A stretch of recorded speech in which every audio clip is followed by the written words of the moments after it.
আলোতে থাকুন, ফোকাসে থাকুন, হাত রাখুন প্রজন্মের হাতে। Hello everyone, and welcome to a very, very special event. Welcome to Brave Women in History. My name is Suju Imansa. I am your host. I'm also the content and community coordinator for the My Soli Foundation. So this event is on behalf of the My Soli Foundation. So to give you a bit of context of what this event is about, this is an opportunity for anyone interested in advocating for gender equality to build collective strength with one another, learn more about child marriage and what you can do to help. And we're going to celebrate women internationally in history. So to give you a little context of what the My Soli Foundation is, it's a non-profit that is focusing on eradicating child marriage and gender inequality. We're starting in Bangladesh first, and you'll understand why as we delve into what My Soli is about, how it started, and how you can also get involved. So as I said, it's a celebration of women in history. You'll have the opportunity to learn about us and what we do and how you can join our mission. And not only that, we have a very exciting second half of the event where we're going to be celebrating women in history. We're really, really honored and excited to be joined by young British Bangladeshis. This is the first event that My Soli is doing with the UK community. So we're very excited for you to join us. And we've got a really dynamic collaboration. So before we start, I'd like to share a quick video about what the My Soli Foundation is all about. So as I'm just pulling up the video now, bear with me. So this is a great introduction into the My Soli Foundation and what we do, and you'll get to see what My Soli Foundation have done in the last year. So just a little bit of context, we're a pilot program, and this is just some footage on what we've achieved in the last year or so. Okay.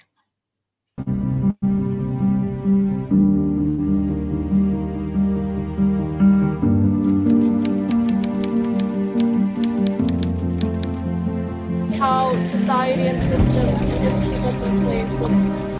It's really it's heartbreaking, but I know it's something that we can change.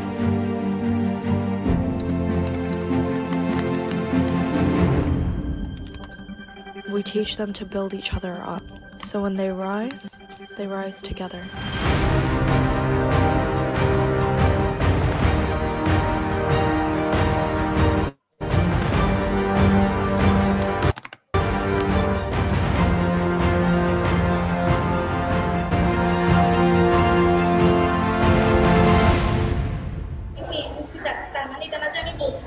I'm not the cars.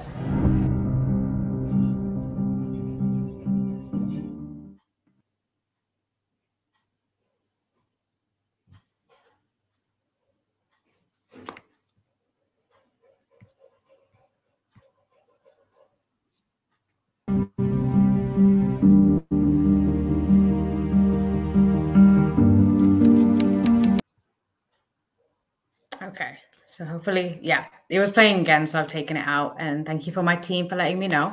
So now I'm going to introduce to you our panel. So the first hour is going to be a panel discussion with the My Soli team. So you're going to get to know our founder and president, Arya Mistari, and our marketing strategy coordinator, Amisha Chaudhary, and one of our brand ambassadors, a dancer and content creator and incredible person who's been helping us spread our message as well, Bushra Khan.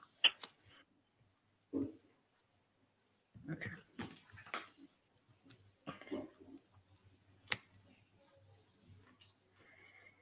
Awesome. So we're going to start with the inspiration for the My Soli Foundation. And this is where it really starts with Arya. She's our founder and president, a great team leader as well. As you say so myself, I've been part of the team for about a month, and it's been an honor working with these people.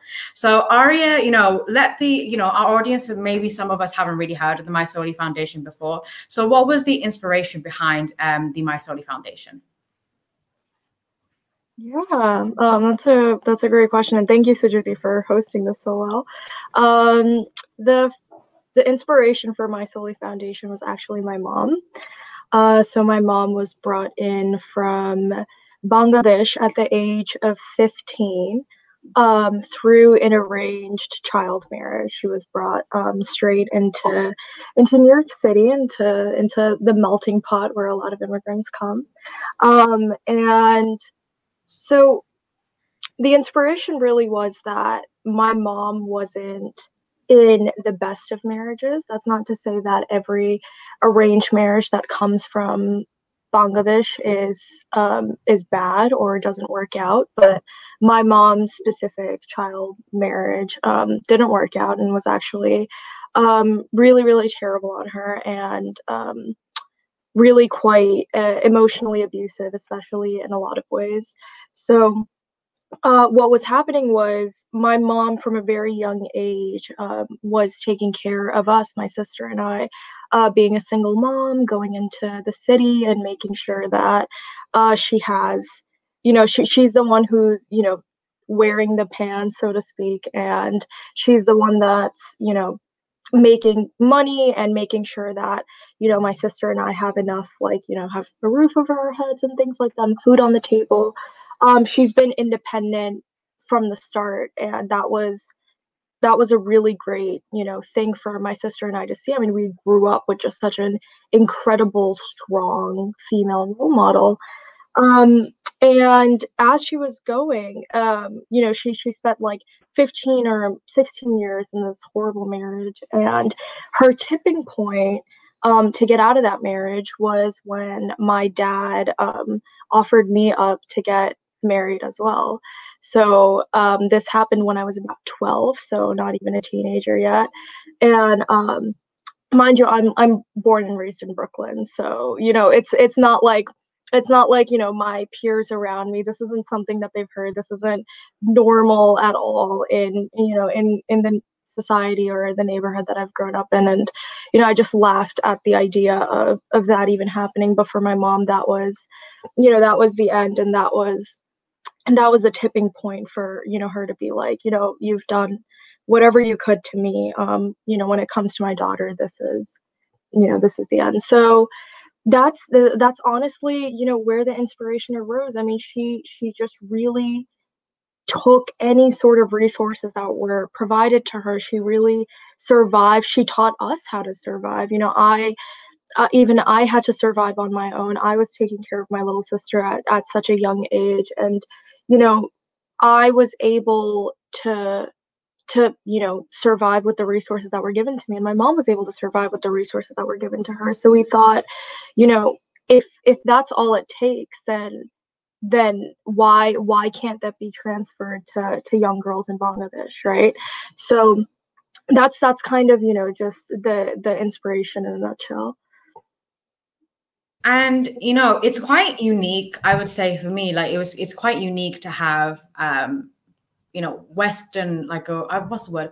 Like Western grown in a way, Western brought up like Bangladeshis to take an initiative like that. So you obviously had an experience of growing up in you grew up in New York. So how did you, do the work to create the foundation? Did you do any primary research, in Bangladesh? Did you talk to any experts, that sort of thing? Yeah, and then that's a great question. So our research was two-parted. So the first part, a lot of it came from my own experiences. So I was lucky enough to be chosen as a Posse scholar, as a part of the Posse Foundation. So Juicy, I don't think that you would hear about this. It's mainly national, it's mainly American, but basically the goal of Posse was to create change makers and change leaders in higher institutions from within. So, and obviously taking a lot of students that were leaders or from disadvantaged backgrounds, much like myself and much like my other, Posse members, and taking them and teaching them to be the catalyst for diversity and change and things like that. So Posse has had a lot of research in, being, 10 students who come into a higher institution, and they are the ones to, create that change. So taking that in and being a Posse scholar myself, we took a little bit of that model and, talked to the Posse mentor and stuff, and talking about, does it actually take 10 girls? Does it actually take 10 students to, build themselves, rise together, and really make that change? So that's the first part.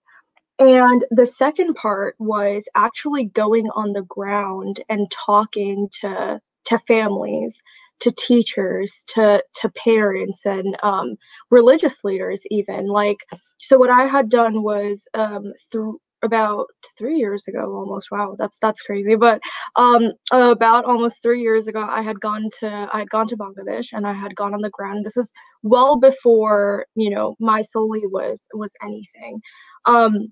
And I really wanted to go in and understand the problem from the root, from the core, because I didn't want to be, you know, just some random New York City, Brooklyn girl coming in and being like, this is what you need.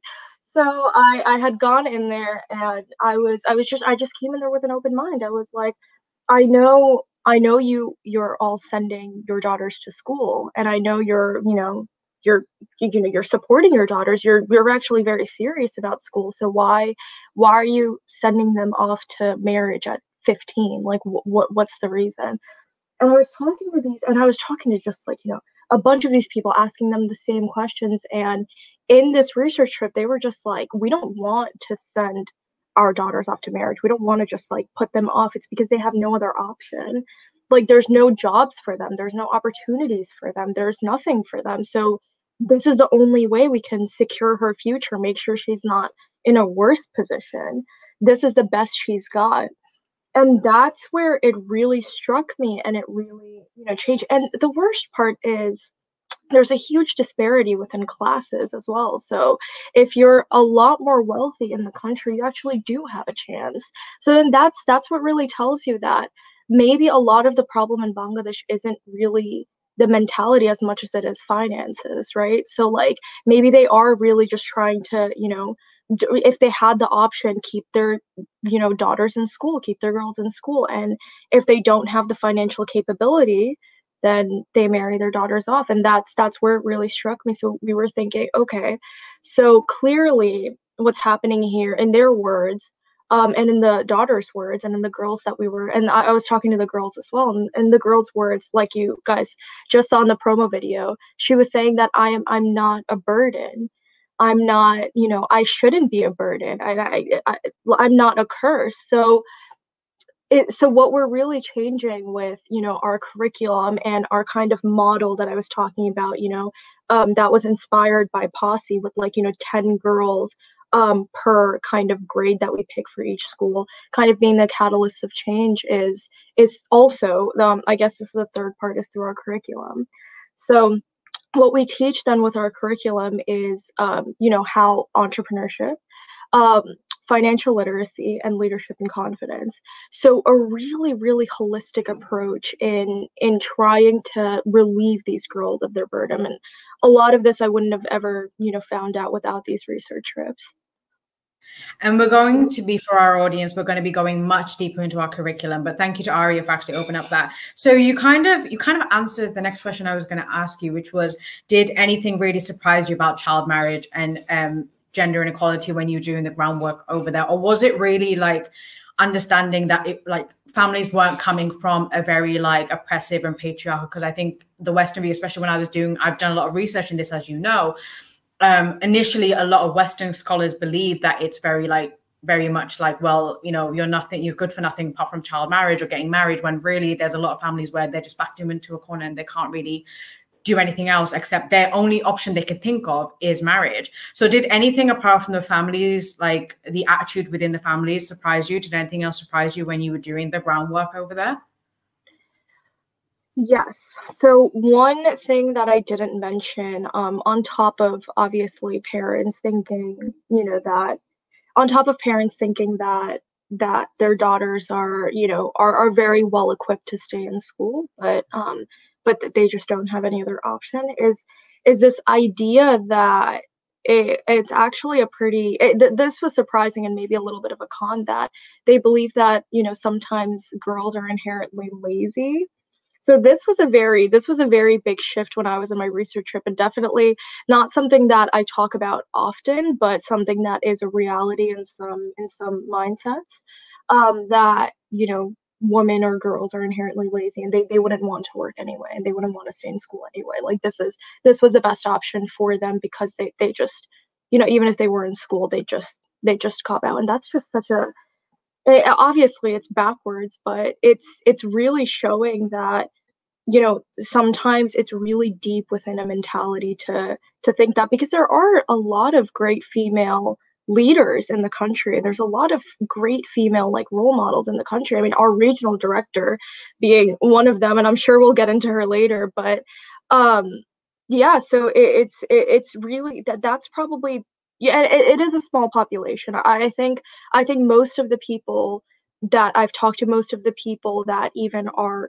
AUW mentors and things like that, I mean, they would really show that young women are, I mean, young or old women are just not, you know, they're not lazy, and they spend every single day trying to change that stereotype.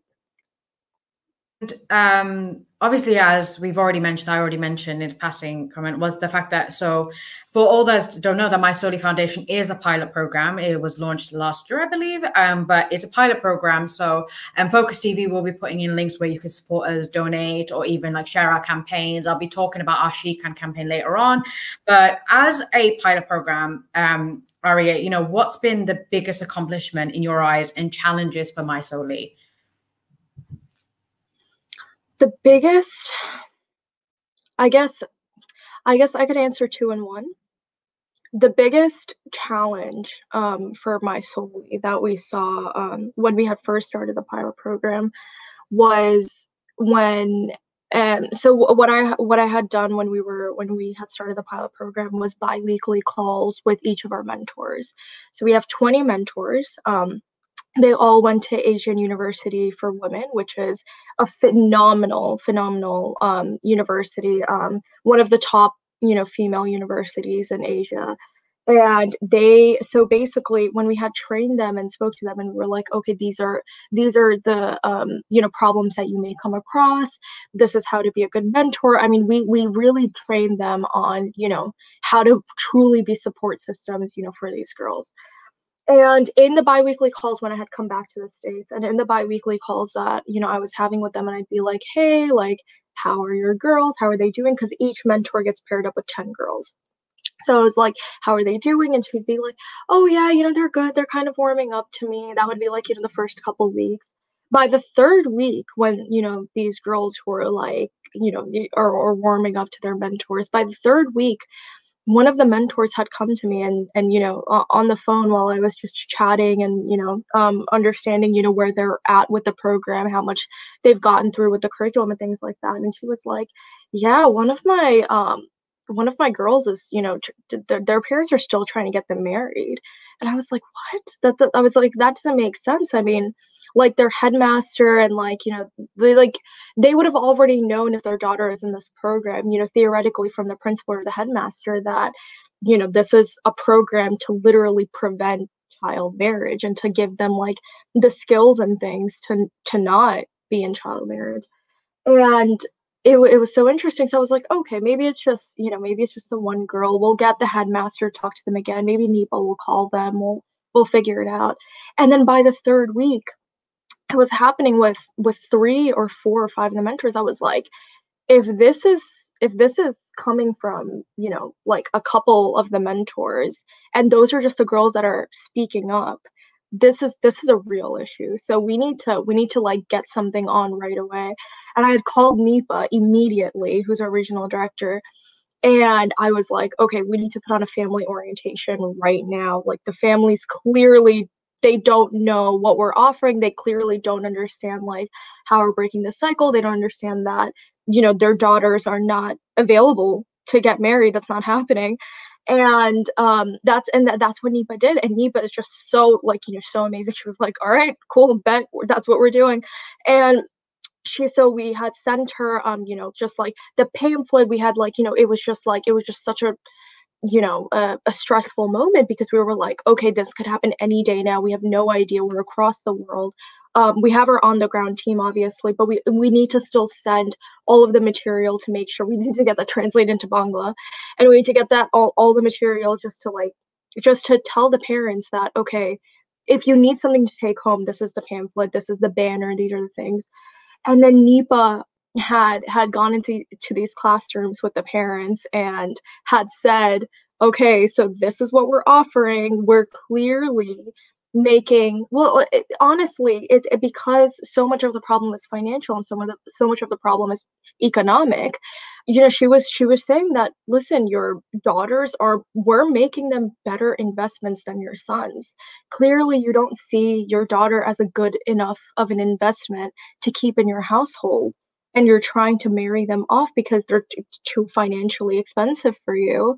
And we're relieving that. We're teaching your daughter how to open a bank account. I promise you, your son doesn't know that. We're teaching your daughter how to like sell and pitch something and create a product out of water bottles and like be able to be self-sufficient, and teaching them how to be leaders and to be confident. And just really stressing that with the mentors and with us, that they're gonna be, they're gonna be okay, and they're gonna have us, they're gonna have support systems. So I would say that was both a challenge and probably one of the greatest things we've achieved, because we heard only about 3 to 5 child marriages that came, but we don't know how many we actually prevented. And with all of the parents, it definitely was a lot. To build on what Ari said, we're going to go so deep into the curriculum. We're going to talk about Nipa. I'm going to go show you some incredible videos of her, Nipa and the mentors. But I also wanted to bring in Amisha and Bushra. So one of the things that obviously Ari said, that they have so much to challenge in the groundwork over there, as Arya said. So one of the biggest things I would say for me, like as someone who's a new member of the team coming in, is definitely seeing how the team has probably grown. Arya, the team has probably grown a lot since the first time you started, of course. And we have Amisha, who's our marketing strategy coordinator, and Bushra Khan, who's one of our brand ambassadors. We have a great network of brand ambassadors. The fact that we've got quite an international network of brand ambassadors is pretty impressive as well. So I wanted to bring Amisha and Bushra into the conversation about inspiration behind My Soli. So for me, Amisha, as a team member and someone who's quite active in terms of the marketing and the strategizing behind that, what inspired you to become a part of My Soli? Yeah, thank you so much, SD, for facilitating today's conversation. So my name is Amisha, and I am the marketing strategy coordinator for My Soli Foundation. And as a team member, proud team member to say the least, I think what inspired me to join My Soli is just my experience growing up in Bangladesh, and also resonating with a lot of the stories that we'll hear today, and also Arya's story as well. I grew up in Bangladesh till I was 11 and moved to the United States. And I think, like Arya's story, which is not uncommon to many women in Bangladesh, the family that I grew up in, and the women in my family also have gone through child marriages, including my grandma, my aunts, my young cousins in Bangladesh.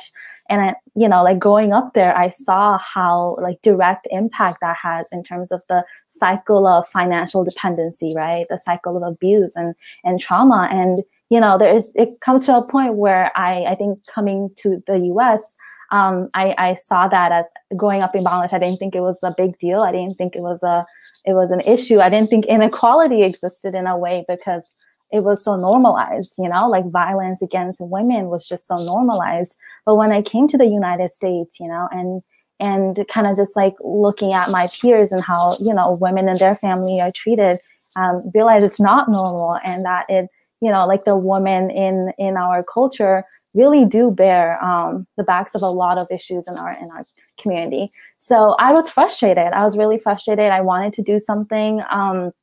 I felt like I was privileged enough to have escaped child marriage and gender-based violence from Bangladesh. I had young cousins my age get married, as children, and that just really frustrated me. And being someone from the United States, pursuing higher education and being in privileged spaces, like I wanted to give back. So I think that channel of frustration and anger, and that I've kind of seen like growing up within the community, inspired me to look up initiatives and projects that were going on. And I'm so happy to have run into My Soli Foundation initiative, because it's really allowing me to channel that anger and frustration I felt into something tangible and something actionable, and in a way where like I directly see the impact that's happening. So yeah, that definitely has to be my inspiration. Awesome. And I think a lot of, British Bangladeshis, if you're watching, by the way, you want to give any encouragement to our incredible panelists, please do. So I think a lot of British Bangladeshis who are watching this will resonate with that. I know a lot who, like you, grew up until they were emigrated here very young. So what I find is a lot of them, people who definitely have emigrated, where they've kind of seen both sides of it, and they kind of opened up to what the other side could be. I'm not going to act like Western upbringing is the holy grail of upbringing, because I know that's a very privileged position. But I think it's very interesting, especially when I was doing my research, where the reason why I went so deep into this work is because, we're not unique. We're not special stories. Our lifestyles can be any other. And the fact that we've seen what the other side can be like, where you can go to university, you can get a job, and you've got all these really freedom. And I think, when you grow up in a Western upbringing, you kind of take that for granted, right? It's as normal as breathing, and it shouldn't be a privilege. It really should be a right. The ability to go to university, ability to get married whenever you want, or not get married when you want. So I think that's something that our audience will really resonate with. And if you do, please let us know. And so Bushra, who is obviously with us, one of our brand ambassadors as well. So Bushra, as a brand ambassador,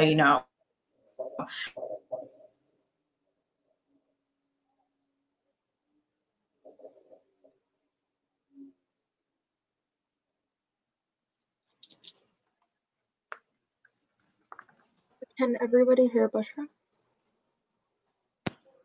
Can you hear me now? Yes. Okay, great. Hi, everyone. My name is Bushra Khan. I'm so happy to be here. Thank you for having me, Sajid. Thanks for hosting this. Arya, Misha, you guys uplift me every single time. For all of you who are watching, I have grown attached to My Soli, and what inspired me to become a part of My Soli is my Bangladeshi background, one, but growing up in a country here in America where Bangladeshi women were given the opportunity to choose what we want to make of our life to a certain extent, really showed the disparity between my life and someone that I met when I went back home to Bangladesh in the Gram, for instance. And it made me question, what is really different between my life and a girl in the Gram that I meet? She looks just like me. Her skin color is the same as mine. And it really made me question the disparity. And the answer really is that there is no difference. The only difference is that I was just given the opportunity to use my strengths and live a life of my choice of meaning beyond what society told me to do. So my purpose of empowering other South Asian women, Bangladeshi women, fell right in line with My Soli's mission to unlock these girls' full potential and ending gender inequality. And growing up in a country where I was given that opportunity, I know how much I want to empower other women in order to get that voice as well. So the two just really aligned, and My Soli, meaning like never being alone, is what resonates with my life mantra. So that's what inspired me. Amazing. So yeah, we're going to get into the curriculum next, but thank you, Bushra, for that answer. Let me know if you guys can't hear me, by the way. I'm hoping my net's okay. So one last question to Amisha. So Amisha, as we already mentioned, she runs like the marketing side. So she'll get a different perspective than me and Arya might. So I'm more community-based, content-based, and Arya is obviously the founder president. She's more of the figurehead, and she is an overview. So Amisha, from a marketing perspective, what have you found as My Soli has grown in your eyes to be like the biggest accomplishment and challenges from your side? Yeah, definitely. So I think from the marketing perspective, My Soli, we've grown a lot, but we've also had a lot of learning curves along the way. And I think to start off with the negative, I guess, and build onto the positive, I think one challenge that I've personally encountered trying to spread our mission to diverse communities, right? So I think marketing, at the end of the day, we're trying to reach as many people as we can with our mission and join them to our global movement, right? And so my job is kind of reaching out to various communities, including the South Asian Bangladeshi diaspora and also other diverse communities as well to get them to join us and support what we do. And one of the biggest challenges, reaching out to folks, reaching out to other civil societies and community members is just getting them to understand our mission, because a lot of people don't even realize that child marriage is a problem today. I think, like, going back to our conversation previously, where as folks living in the West, we're sheltered from a lot of the harsh realities that young women face around the world. So many folks in at least I can speak from the US perspective, if you don't come from lineages of child marriages, they just don't know child marriage exists. So the biggest challenge, I think, from a marketing perspective is just getting folks to like be shocked at the issue itself. And I think, like, because we're trying to reach a broad network of people to join our mission, we're trying to expand it beyond Bangladesh moving forward. It's just been rewarding and also challenging at the same time to understand that we have a lot of work to do in terms of spreading awareness, but also just like being able to do that kind of work is rewarding when you're able to talk to folks about this issue. So I think, yeah, challenge-wise, it's just like reaching out to people and getting everyone to join in our conversation, even when they don't know that issue exists. And I think sometimes that's why it's hard to reach different communities if they don't resonate with it. And that's why I really love the Bangladeshi and the South Asian community, who are our biggest supporters, is because, like, we get it. We get the issue. We have women in our family who have experienced it, but other whites or privileged communities may not have. So that's definitely one of the challenges. But at the same time, we have a massive amount of support as well. That's definitely one of the rewarding and biggest accomplishment from our end, is really able to connect with other women and other organizations and our amazing ambassadors, including Bushra and the other ambassadors that we have all around the world, to really be excited about what we're doing. Like, that on its own, I think through social media, we've just been able to reach so many people. We have been able to reach like women all across the diaspora in different careers and different background to really join in on us and be an ambassador for what we stand for and cheer us on. So I think, like, that has been one of the biggest accomplishment, is connecting with other women who feel the same and who have the same pain and have the same frustration, to be like, you know what? There is something that we can do, and just joining in on our mission. So that's definitely one of the rewarding parts of the work that we do.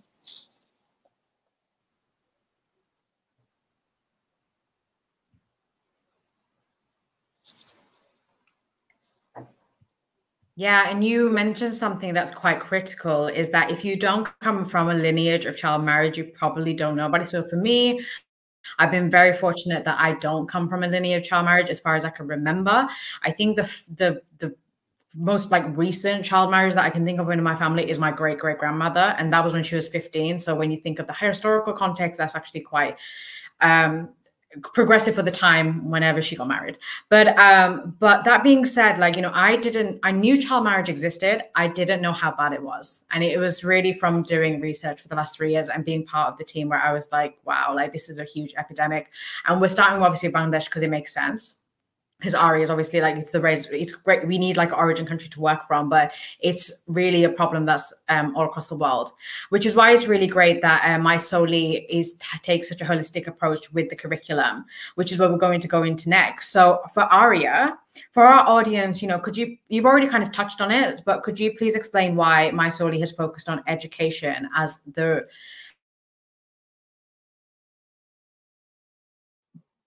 I think you cut off a little bit there, Sujuti. You said education and something else.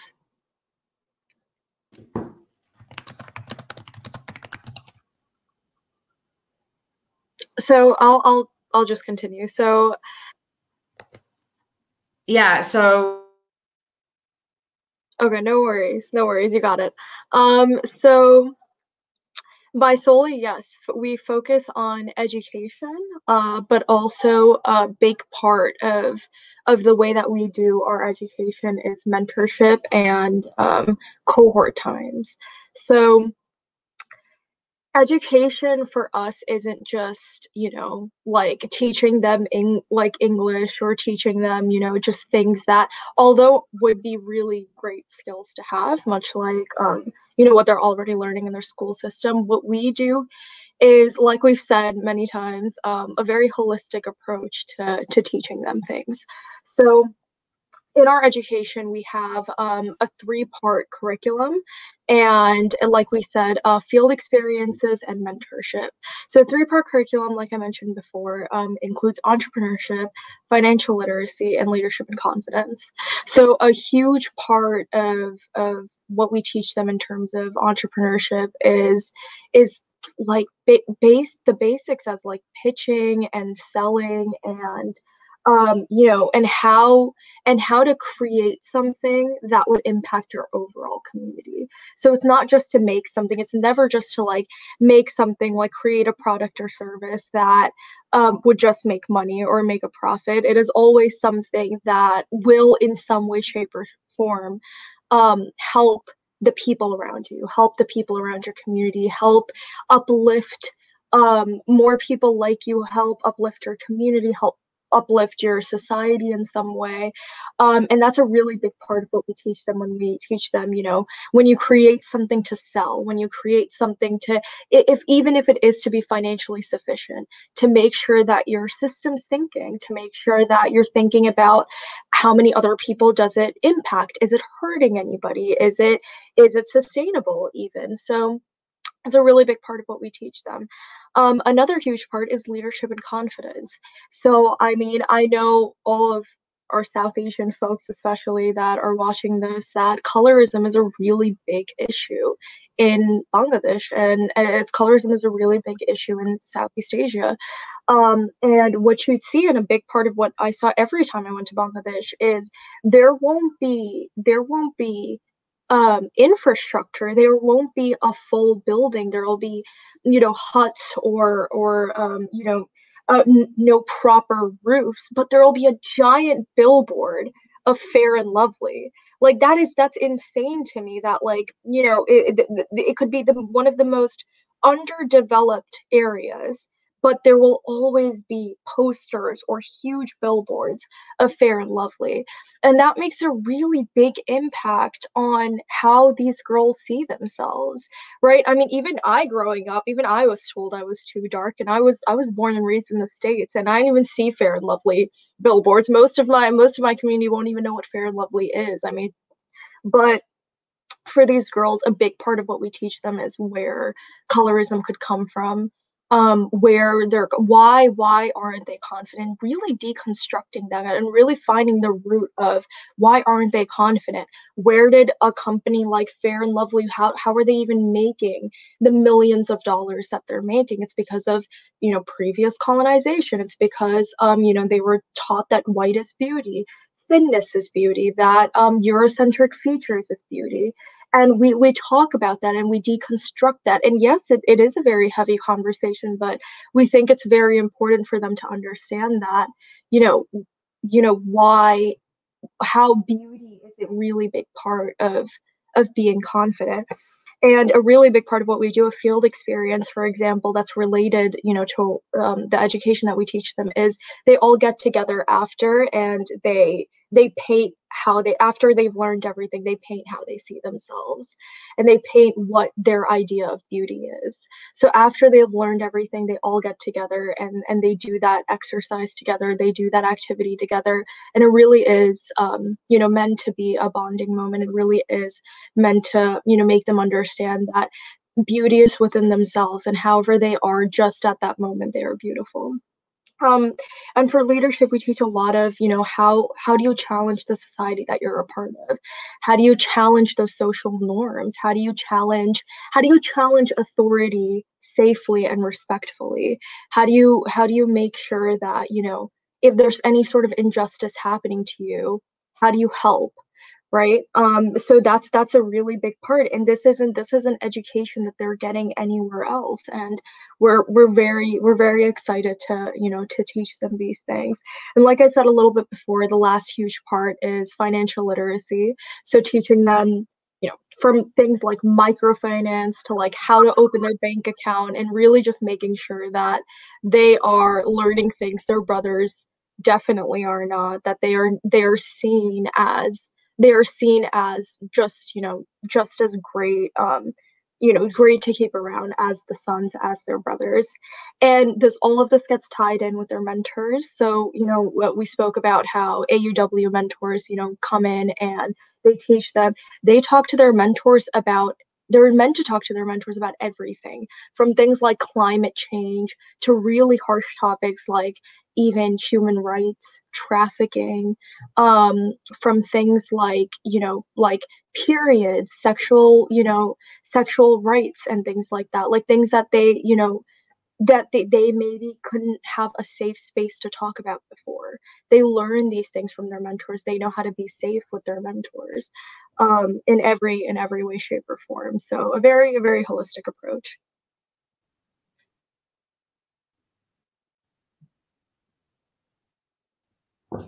Yeah, amazing. So I think you answered quite a lot of, let me know if I'm slow at any point. So you've answered question a lot about the curriculum in depth. So what I'm going to do is, and you've also answered a question about the mentors, but for our audience, so they can get a bit more knowledge about the mentors, I'm going to be sharing some videos about mentors, and also we'll also talk about Nipa, who's our regional director. So just give me a second. I'll load up the videos.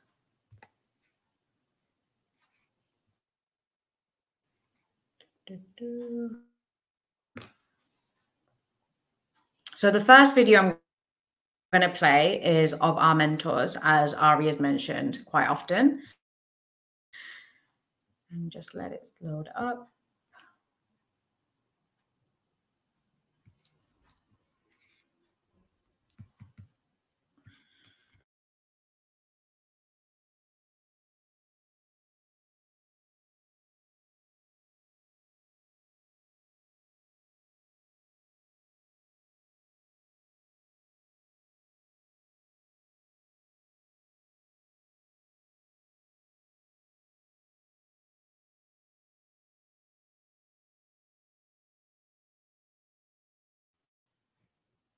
Okay, is it working now?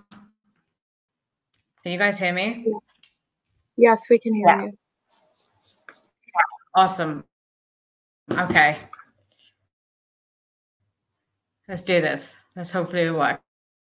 If it doesn't work, then we're just going to go straight on to talking about, like, we'll talk about mentors and Nipa as well, and then also the She Can campaign. But fingers crossed. If you can't show the videos, then it's fine. For anyone who's curious about our work over in Bangladesh, do follow My Soli on Instagram. I think that's where we're most active. We're also on Twitter. Focus TV will be putting in the comments on how to support us. Okay, so it's not letting me share the video, so we're just going to skip past that. It's absolutely fine. It's not a huge part. But we are going to be talking about Nipa, who's a huge part of the groundwork that we do in Bangladesh.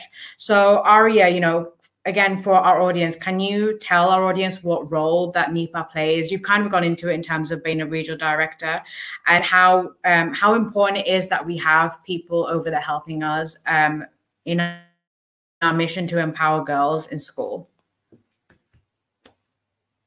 Absolutely, yeah. So Nipa is a huge and core part of our mission to show young girls that female role models exist.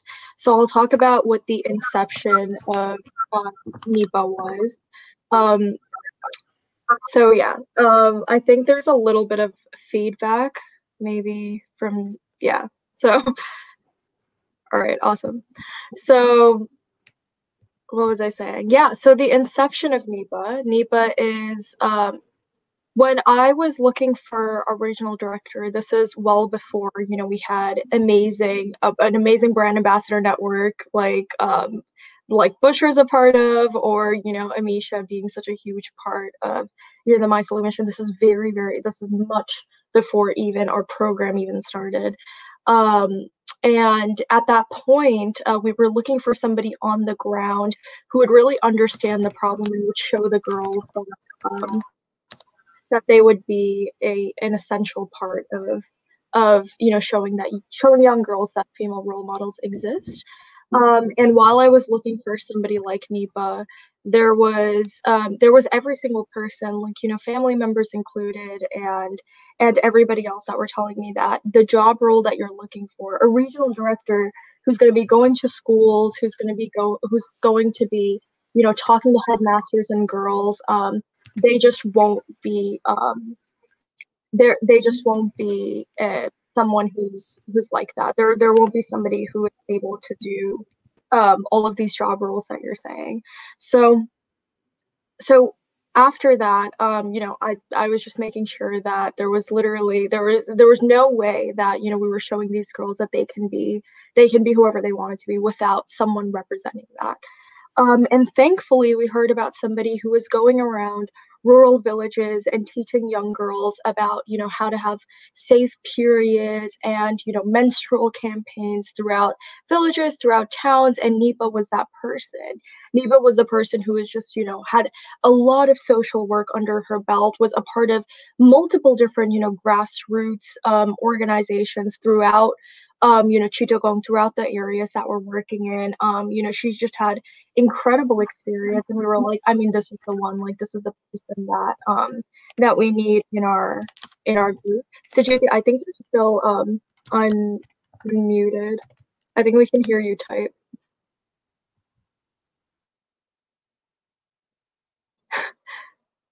Okay, all good. No worries. And yeah, so that's basically the inception of Nipa. And you guys heard a little bit about, the family orientation story. She is just one of the most strong, stubborn, just really like, even chatty. She will just make sure that if she has an idea, that she makes sure it gets through. She won't take any man, woman, person tell her no if she knows that she is doing the right thing. And that is exactly the kind of person that we wanted for our foundation. So that's a little bit about Nipa. Amisha, do you want to say anything about Nipa? Yeah, I think she's like the perfect person for the work that we're doing. I think like it's important that we realize that in terms of even social work in Bangladesh and just like any type of leadership position, women are so discouraged from doing that. What will other people say, right? If you're going out and about and doing that kind of work, because like we're encouraged that only like serving our husbands and in-laws are the main kind of like duty of a woman. So I am personally inspired by Nipa, and I think like as a woman, being a mentor for the girls itself, right? Like that shows a lot, especially like growing up without female role models. I think that really like hones in on the issue itself, as we in Bangladesh and other communities as well don't have that role model. So I personally adore and admire Nipa, and I think like she's the perfect role model and a mentor for these girls.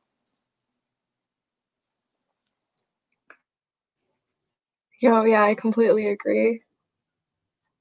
Okay. And also, yes. So I'm pressed for time. We're coming up to the hour.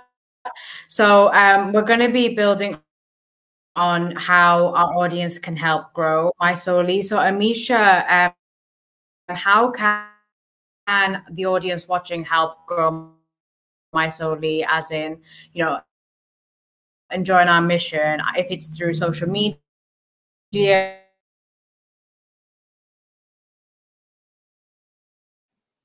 Yeah, thank you for that question. I think Sajidi got cut off, but the question is, how can the audience get involved? What can you do to support our mission and join our movement?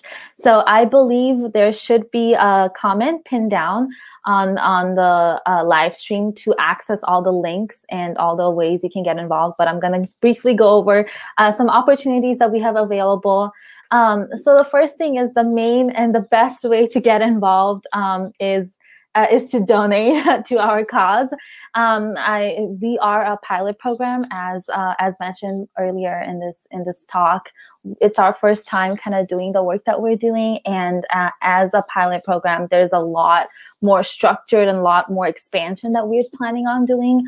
Right now, our program supports around 200 girls, but ideally, we want to support as many girls as we can and increase that number so we can reach out to young girls in Bangladesh and decrease the rate of child marriage, right? So any amount, like any share, any donation helps. 100% of the donations that we receive at MySoli go straight to our girls. All our staff are, in fact, volunteer-based because we drive on passion and just the work that we do. So 100% of the donations that we receive go to the girls and ending child marriage in Bangladesh. So the number one thing I will encourage the audience, if folks have the capacity and means to do so, is to donate to our mission, as it allows us to really support young girls, support Nipa, who's doing all the work, and expand our work to even more schools in Bangladesh.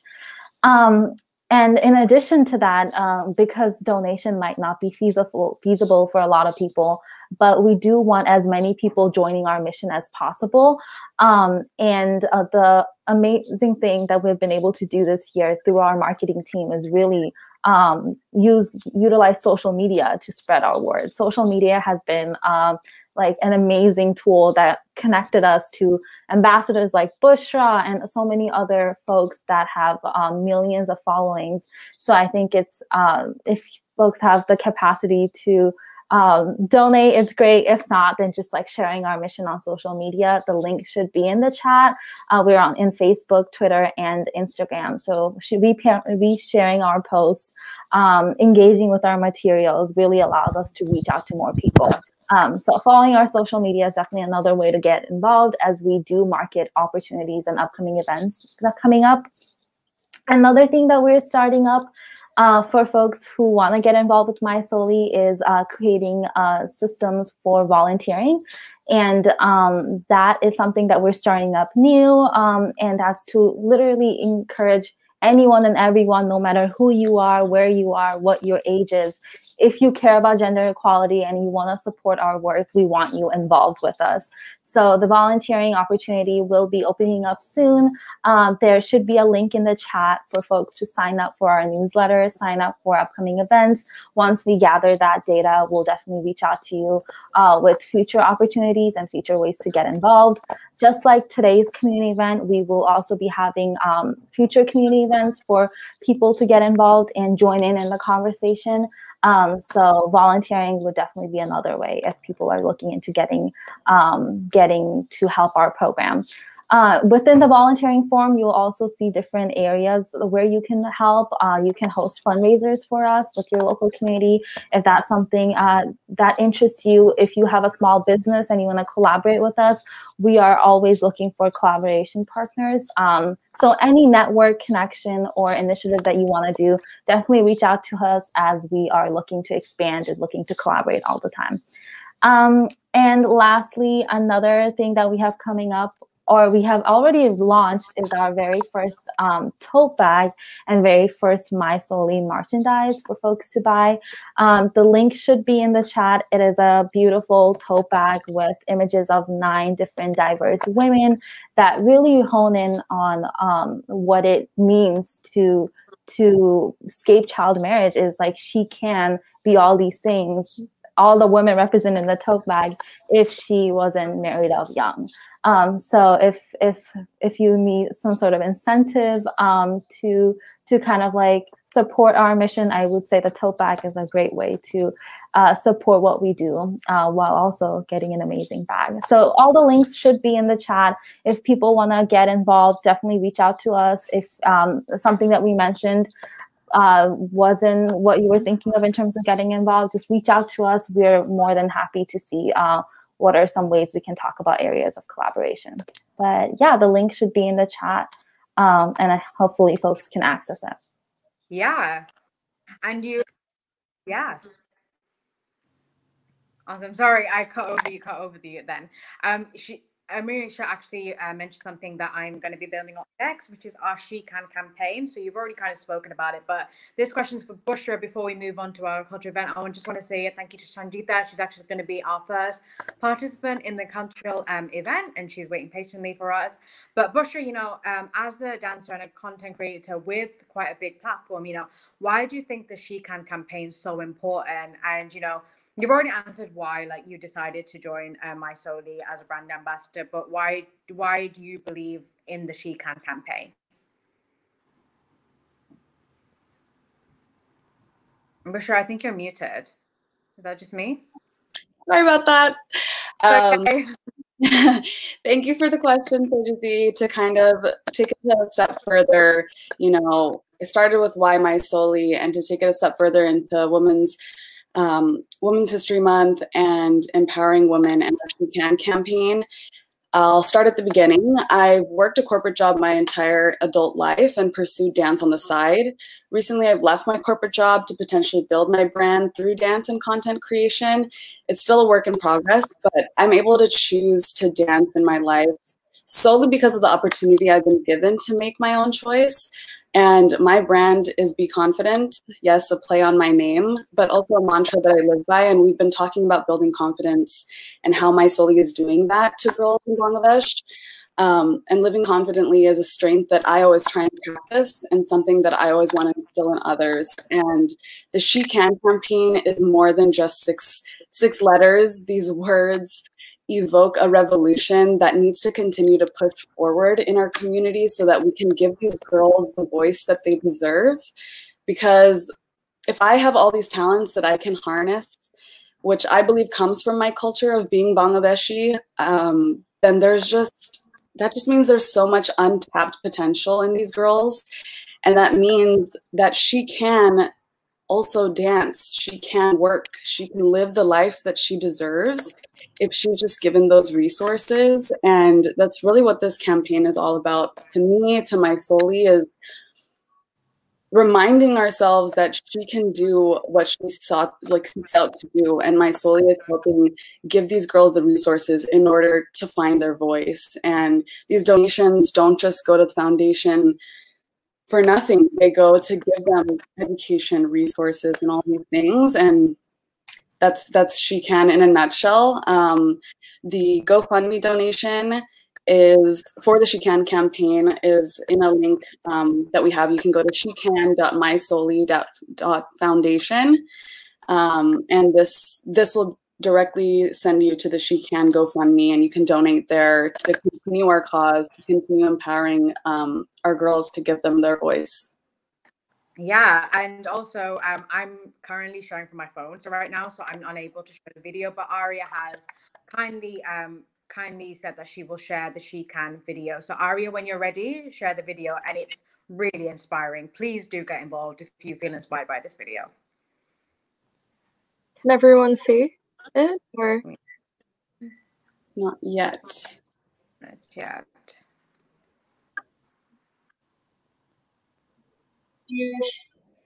Are you sharing the video? Oh, hold on. It's coming up now.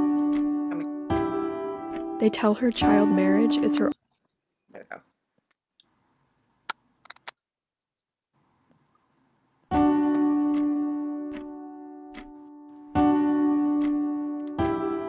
They tell her child marriage is her only option.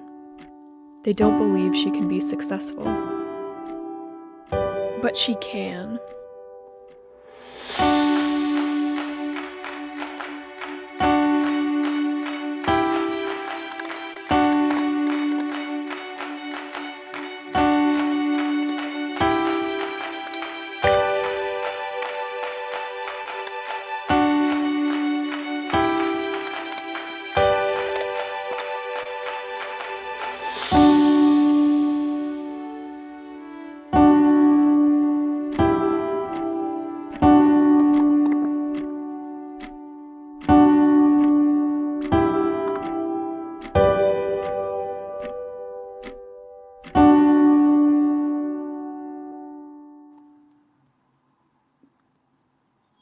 Amazing.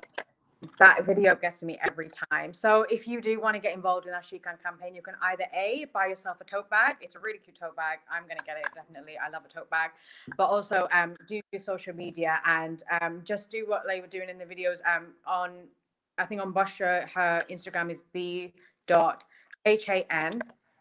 Fident, Fident, which is a great handle. I love it. Yeah, so on our brand ambassadors, you can see what they do. And really, it's just showing, just making social media posts, sharing our message, and talking about what you can do, what everyone can do, which is what we're going to do in our next part of the program, which is a culture event where we're going to be celebrating women in history. I want to say a big thank you to Aria, Amnesia, and Bushra for holding the fort down and being incredible. What a great panel, and keep the fort down while my network was snaking me out, but we're getting there.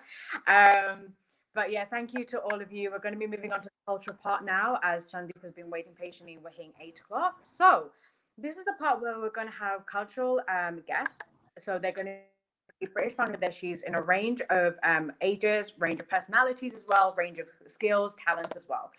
So our first guest is Sanjita Biswas. So I've worked with Sanjita a lot. She's a young writer. She's also a public speaker, spoken on youth activism, Black Lives Matter, police brutality, community activism on various TV platforms. And she will do a speech, I believe, on her favorite role model. Hi, so thank you for having me here. It's nice. I have exams, so I'm going to make this quick. The person that I'm going to talk about is Khadija Al-Kubra, the first Muslim woman who was actually a businesswoman. The first Muslim woman, Khadija Al-Kubra, may peace be upon her, was actually a leading and successful businesswoman in Arab. One of the best inspirations in our life is a woman of wonders. The great Khadija Al-Kubra, she was delicate, intelligent, and sharp. There is no doubt that Khadija was a prophet, most trusted and favored among all of his marriages.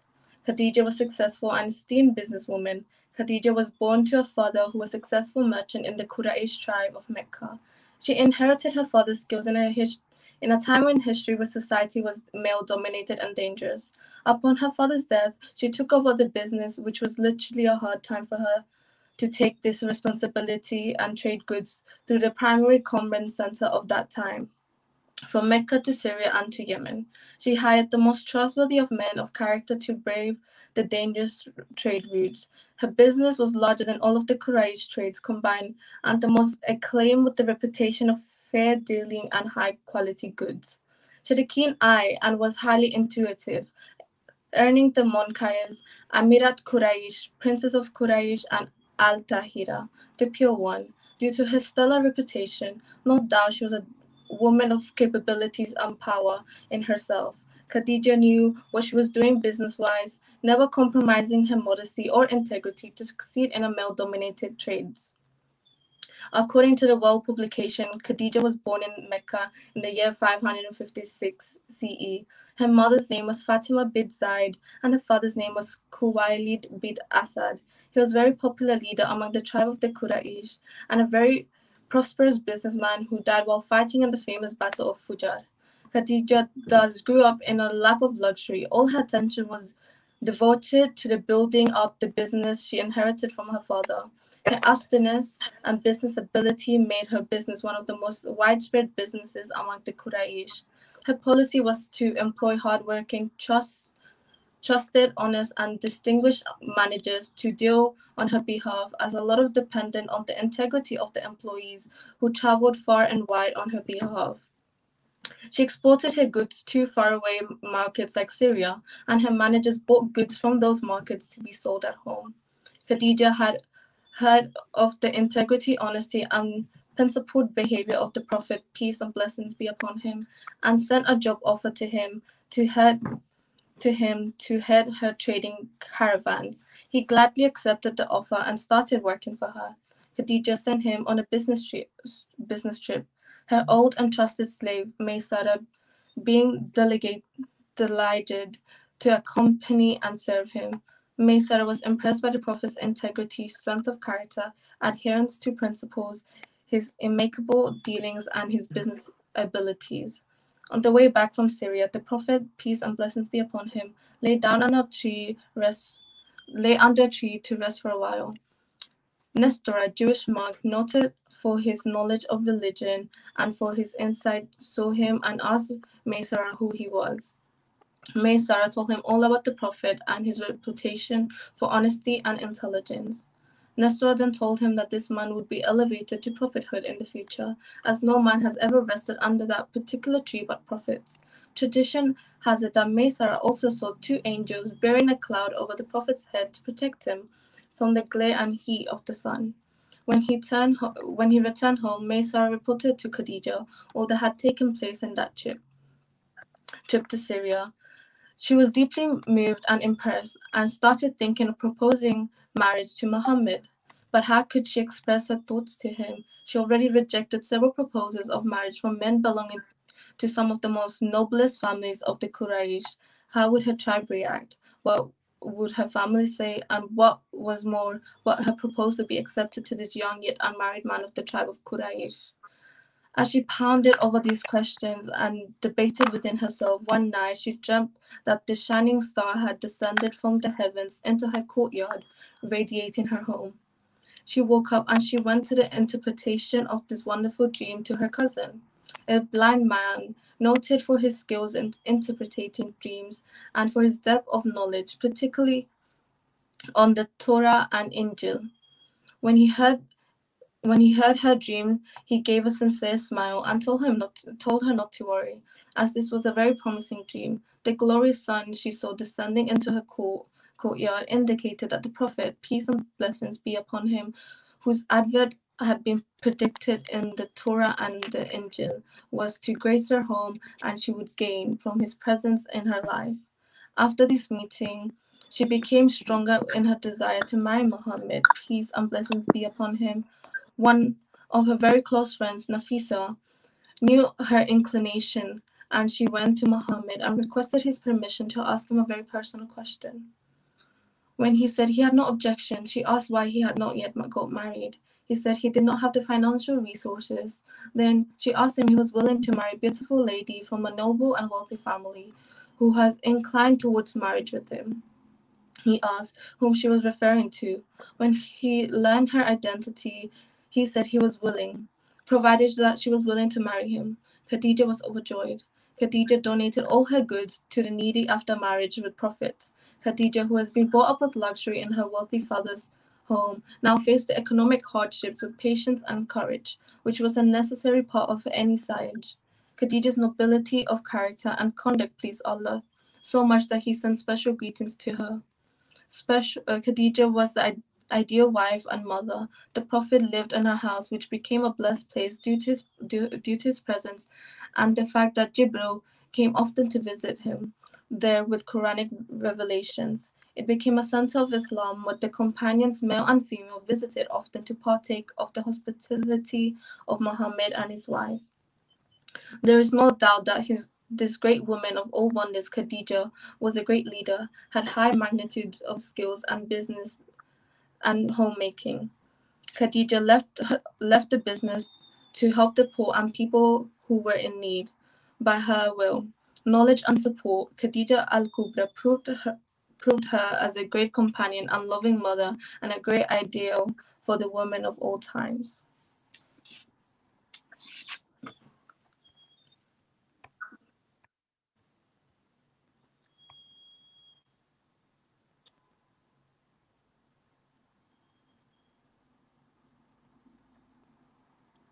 Thank you. So just to let you all know, just to let you know, so because we're using StreamYard, there's limits to who can be in the studio. So I just want to say a big thank you to Arya, Amisha, and Bushra, who will be leaving the studio to accommodate our cultural guests. Thank you so much. I'm really grateful to them. And thank you to Shanjita as well for talking about, women in Islam, because I knew about Khadija, but to hear about her done so well, as you said, and what she's done is really, really inspirational for anyone who follows in that faith as well. So thank you, Shanjita. I know you've got exams, so go ahead and you can leave the studio as well. Thank you so much for the work that you've done. And I'm going to be moving on to Qazi Mahnoon, who's patiently. Thank you, everyone. Thanks. Bye. Okay. Thank you for having us. So now we have Qazi Mahnoon, who I've worked with a lot. in the past. He's a young writer, he's a public speaker, he's worked with me a lot on the Unfinished Memoirs, he's spoken on youth activism, police brutality, community activism, all sorts of things on various media platforms. And he will also be doing a speech on a woman in history. So Mahmoud, whenever you're ready. Yeah, thank you for having me. It's a very nice opportunity, to talk about a woman that I admire. It's something that's not really spoken about a lot. So I think it's something that really needs to be looked at. So I would like to talk about a woman called Sirimavo Bandaranaike. Sorry, I said that wrong. She was a socialist. She became the first female head of the government in the world when she became Prime Minister of Sri Lanka in 1960. She served 3 terms in this capacity, 1960 to 65, 1970 to 77, and 1994 to 2000. She was an important role model for many political female activists, showing that the glass ceiling which prevented women from reaching their highest political office could be broken. Sirimavo did not begin a career in politics until after her husband was shot dead, sadly, on 26 September 1959. She was named the successor to her husband's leadership of the party. She led the party to win elections in July 1960, promising to continue her husband's policies. She became Prime Minister on 21st July 1960. She was the first female Prime Minister in the world and the first woman to be elected head of government. As I said, she was a socialist. She continued her husband's politics and all of his policies after he sadly died, of nationalizing major sectors of the economy. She also brought all the schools that were owned by the Roman Catholic Church under the government's control. The most famous of her early policies was the Sinhala Only Act, only started by her husband but sadly never got to finish. This included a plan to repatriate, send Tamil residents to India, get them Indian citizenships, and deport them. It also made Sinhala the only state to have the official language that removed English.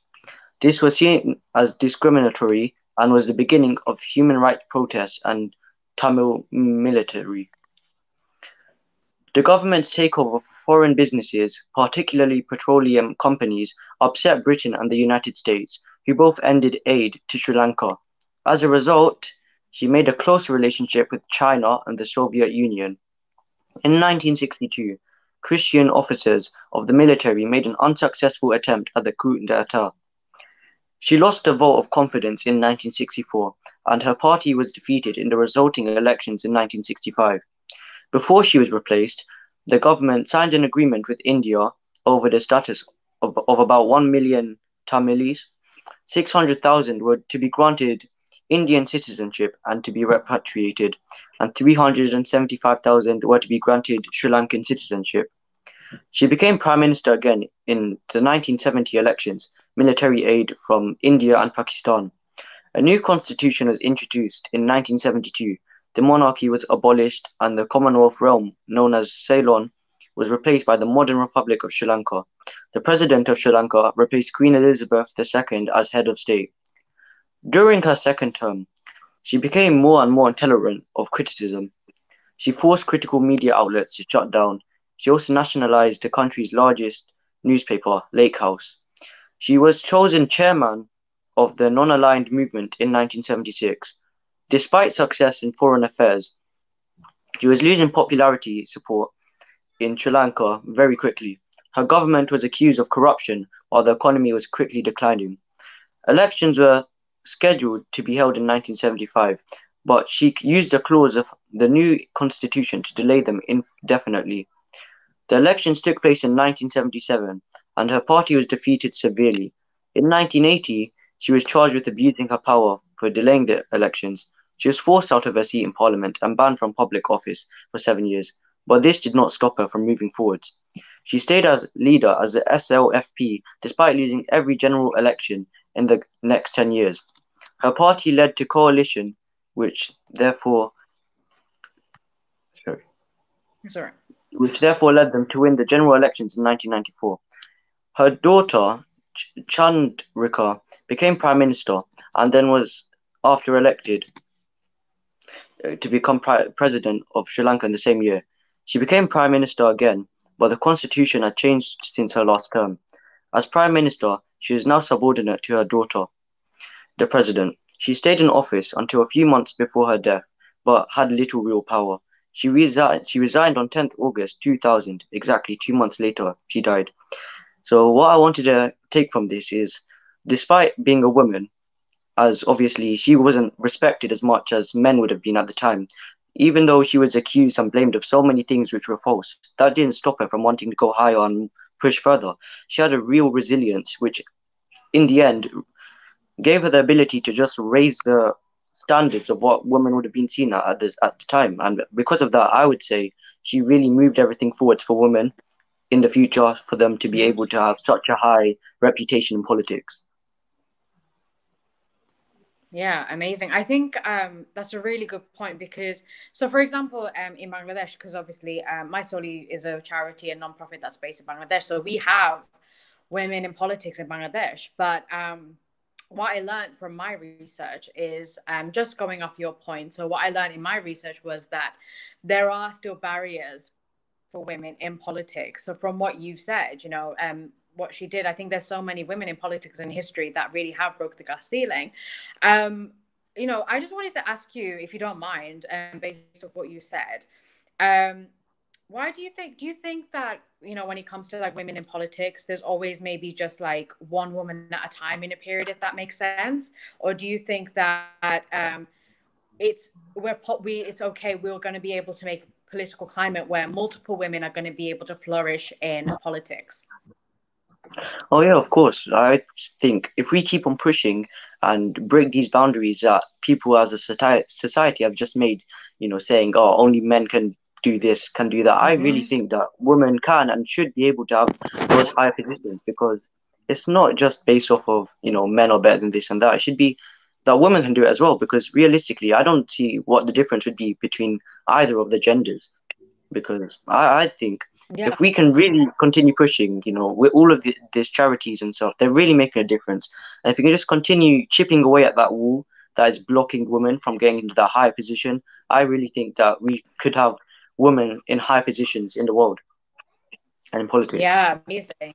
Yeah, absolutely. Yeah, Mahmoud. I think, we always talk about, the glass ceiling, for women, the glass ceiling. And I think, breaking the glass ceiling is something that's always talked about. Hillary Clinton talked about in her speech when she conceded as well. And everyone, we really talk about it. But I think, you're male, so you might not know, but do you think that the perspective of the glass ceiling limits women? Do you think that by believing there's a glass ceiling that it limits you? Or do you believe that there really is there's a metaphorical glass ceiling, that there are barriers for women?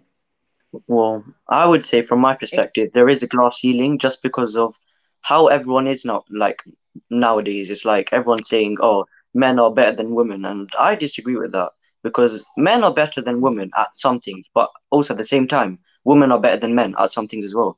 But when we're talking about a political point of view, I would say currently men have a higher they have a high position in politics, and I'm not saying this is because they are better in any way. I'm saying this is just how the world is like at the moment. But I'm saying that yes, there is a glass barrier, but if we can break this, then it would be very beneficial, because everyone is happy in the end and it's more equal for everyone.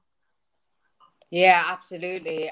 Thank you, Mahnoun, for coming on. I know, we're not short for time per se, but I know that Mansell is waiting quite patiently. But I would just want to say a big thank you to Mahnoun. And if anyone is moved by what Shanjita or Mahnoun have said. So Shanjita, before you came on, Mahnoun, she was talking about women in Islam, so old Islamic faith, where they were business women, and you've always talked about women in politics. So for those who are watching, I know you guys haven't watched the first part of the panel. If you have, brilliant. Maybe you have been watching. We talked about, how My Soli, the foundation that this is this is on behalf of, we're really teaching women leadership skills. So if for anyone watching, if you're really moved by what Shanjiza said, what Mahnoun said, and what Manzil will be talking about, the My Soli Foundation is one of the non-profits that is based in Bangladesh. Is one of the only non-profits that's really looking at root causes for gender inequality and really going to the root of it and teaching young girls from a very young age, because that's what it's really all about. We need to teach our young children from very young age that they are capable of breaking the glass ceiling. Let's hope that by the time they're adults, there is no glass ceiling, that, you know, they don't have to be like the 1 in 20 like politicians for their country, right? So that's really, really important. So thank you very much, Mahnoon, for bringing that into perspective. I think, you know, this is a celebration of women in history, but it's also remembering that our daughters, you know, our sisters, and even whoever we know, as young, as old as they are, they too can make history. So thank you very much, Mahnoon. I'm going to be moving on to Manzil Harashi. I just want to say, I mean, Bushra's not in this anymore because Bushra's left the studio for us, but Bushra is a dancer and a content creator. So for those who don't know, she was in the panel before in the first half, and unfortunately because of compatibility issues, I'm unable to show a video that she was going to show us. But thank you to Mahnoon for joining us as well. So I'm going to be moving on to Manzil now. How are you? Hi, I'm good. How are you? I'm all good. I'm all good. This is like, I haven't actually seen what you look like. We had a phone call, but it's always really interesting when you get to actually see the person face to face. Yeah. So thank you so much for joining. I don't know if you've been watching or, but yeah, I thank you for joining us. And I know that you wanted to talk about My Soli as well, before you started your part. But for those who don't know, Manzil, I'm going to give a little introduction, because I've been giving everyone an introduction. So Manzil is a public speaker. She's done various media appearances. She's just awesome.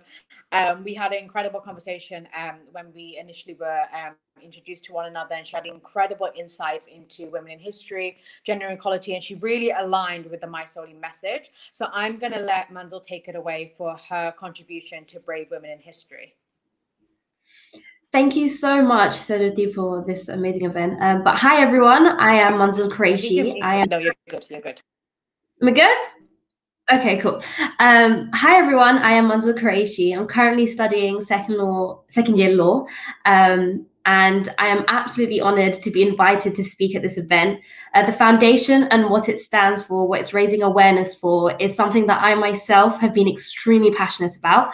And I think as the upcoming generation, it's highly important to raise awareness about what is going on in terms of younger girls in third world countries, even in this country where there are many people who have families that haven't quite broken out of the older and misogynistic traditions.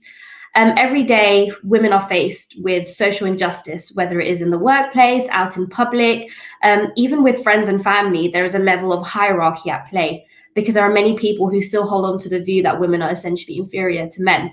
But that needs to change.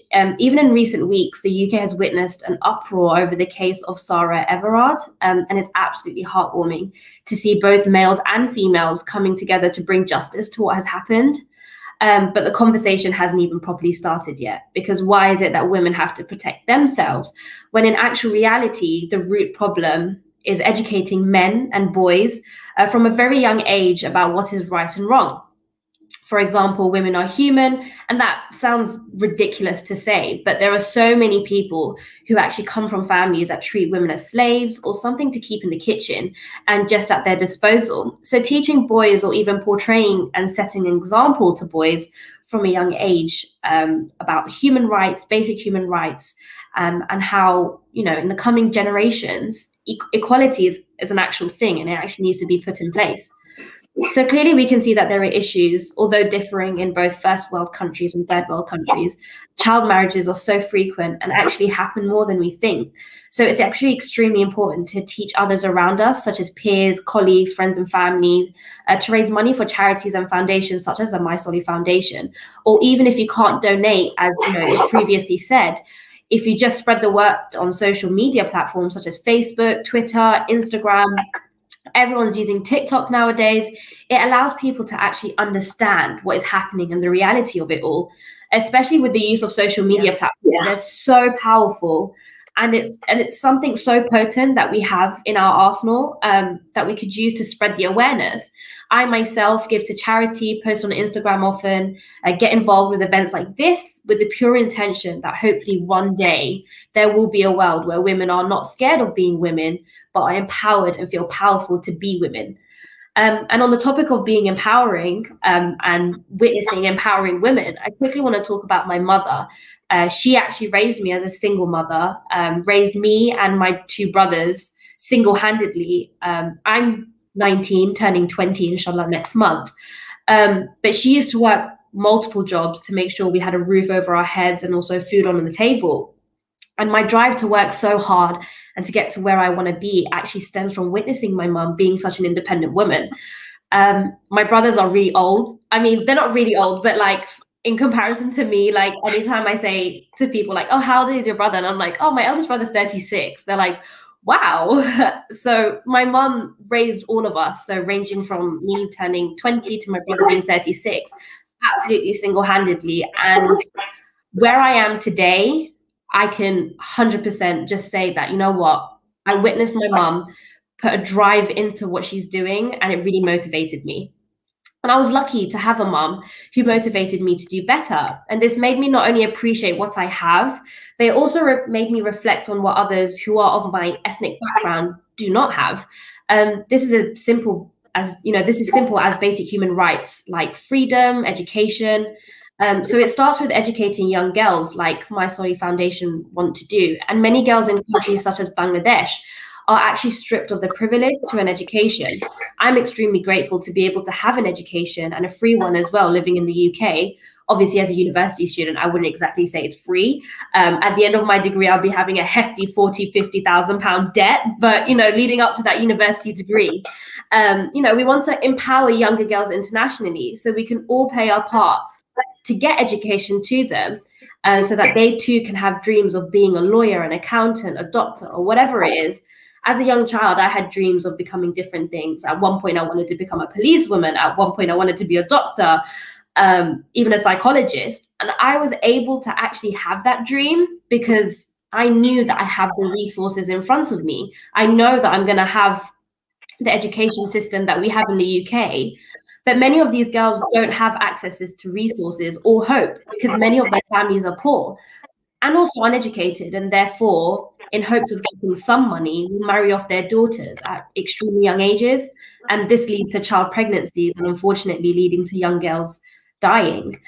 And this isn't, like Michelle Obama and many other influential women have said in the past, a political debate. This is a matter of the basic human right to an education, to freedom, a right to voice our own opinions. And not only do we need to help ourselves, we need to help those in countries where people in power will not allow for women to have a voice for themselves. We should use our education, our privileges to help those who are not so fortunate and allow them to have a stepping stone into a world full of opportunities.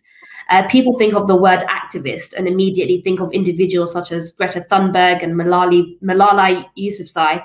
However, we don't have to be activists to that extent. We can be activists in our own ways, for example, spreading awareness through social media, through friends and family, and helping to raise money, or even getting involved ourselves.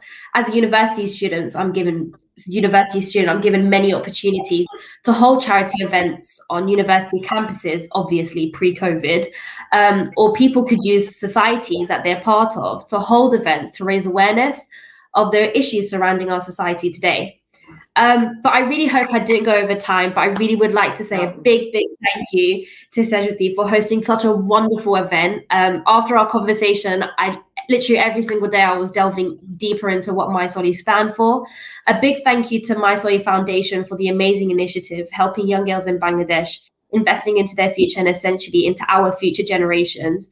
And finally, a massive thank you to everyone tuning in today and watching the event. The support really does go a long way. And I really hope everyone does stay safe, well, and healthy. And let's all do our part to fight social injustice, guys. Yeah. I mean, you're right on time, so don't worry about it. I didn't even know you were a law student because I'm a law grad. So, did you say what you studied? I studied at Queen Mary. I studied at Queen Mary. No, we need to have another phone call. We need to have another phone call. I can't even do it. We had, yeah. So everyone who's watching, me and Mansa had like a half-an-hour conversation, and we didn't even touch on that. But yeah, you know, you'll understand just as much as I do. The whole reason why I studied law is because I really wanted to make a difference. I decided, I mean, just to, like, for perspective, I'm not practicing. If you want to that's cool, but I have no interest in practicing law because I'm really coming from like an activism sort of non-profit standpoint. But I remember when I was in university and I really, really wanted to work in a non-profit, and here I am, and I'm so happy that it's this non-profit of all non-profits. So thank you so much for, driving the My Soli message home. And I also really love that you mentioned your mom. So you may know, as doing your research for My Soli, that the whole reason why My Soli began is Aria, our founder and president. I don't know if you're watching, hopefully you have that, where she told her story about her mom, and her mom in a way became a single mother and has taught Aria everything. So I really, really appreciate you giving credit to your mom for what she did. And I love that you've delved into like the education and we've talked about the curriculum. So My Soli has a really holistic curriculum. So they do leadership, they do financial literacy, but they also talk about colorism, because colorism is huge, as you probably know, in the South Asian community. So talking about that as well. Yeah. So thank you so much for that. You didn't go off time. We're actually right on time, but my brother is waiting very patiently. Maria, you are to doing this. But thank you so much, Manzil, for coming and giving such an incredible standpoint. And as she said, do support My Soli, whether that's to donating. I know I've got some parents watching, so I know you can give money, but donations, or even if you're on social media, like following social media, get involved in our She Can campaign, and just spread the message in whatever way. And I love what you said about activism. I need to bring that up for a second, how you said that you don't need to be a figurehead in history. You don't need to be the face of a movement. Activism, the whole reason why, like, I always come back to BLM, or even what's happening with America, with Asian Americans right now, the whole reason why the movement is so big is because of ordinary people being like, I've had enough, I'm talking about it, I'm taking up space. So this is what we need to do. We really need to empower these young girls, being like, I don't care if I'm 5, I want to be a doctor. I don't care if my mom and my dad think that the only option is for me to get married. I'm going to be a lawyer, I'm going to do good. Even if it's for them, that I want to travel the world and I just want to live a life of adventure and freedom. That's what we want. Just real ownership in their own actions. So thank you, Manzo, so much. I'm going to be going to my brother now. I'm sorry, I shouldn't be laughing. But thank you, Manzo. What's up, bro? Thank you so much for joining. No, seriously, my brother really came through. The My Soli Foundation really wanted, for the audience, we really wanted like a fair ratio in terms of gender. We didn't want just to be women participants. It is because we are, we're empowering young girls, but it's really like a collaboration between all genders, where you're male, female, or non-binary, whatever you identify as. So I am going to give my brother a little bit of a bio. It might embarrass him, but so my brother is, he technically is a young published writer, but he also does his own music, and I'm really proud of him. He does his own music, his own songs, and he has said that he's going to do a poem by Maya Angelou. He's going to be reciting a poem by Maya Angelou and talking about why this poem inspired him. So take it away. All right, thanks, sis, making me do this.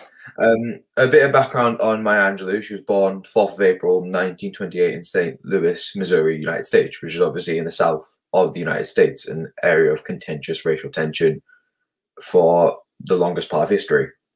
She's most known for her autobiography, I Know Why the Caged Bird Sings, which is, in a sense, a follow-up to this poem called The Caged Bird. It's about early years transforming from a place of victim of racism and of rape to transforming into a dignified young woman who found her voice and used it for the good of her own gender, her own race, and for the betterment of all of us. When she was younger, she was told she would never measure up to the beauty of white people and constantly would feel the pressure and lack of freedom around white people, since at the time and to now, and a bigger and even a large extent today, where certain people feel like they can't be around other races. Moving on to the poem. The poem is about 2 birds, one that is free, allowed to be in nature, does what it wants, and another one that is locked in a cage, suffering. You can take it from 2 sides. The free bird can represent, in terms of race, white people, and the caged bird, black people. The caged bird needs to sing as both a coping mechanism, but a way to showcase its longing for freedom, which can represent Black people, but can also be applicable to females and their strive for equality, which everybody deserves. Everybody deserves basic human rights, the right to be safe, and so much more. And singing is the activism, the protesting, the non-stop fighting for what is right. And moving on to the poem. Caged Bird by Maya Angelou. A free bird leaps on the back of the wind and floats downstream till the current ends and clips his wings in the orange sun rays and dares to claim the sky.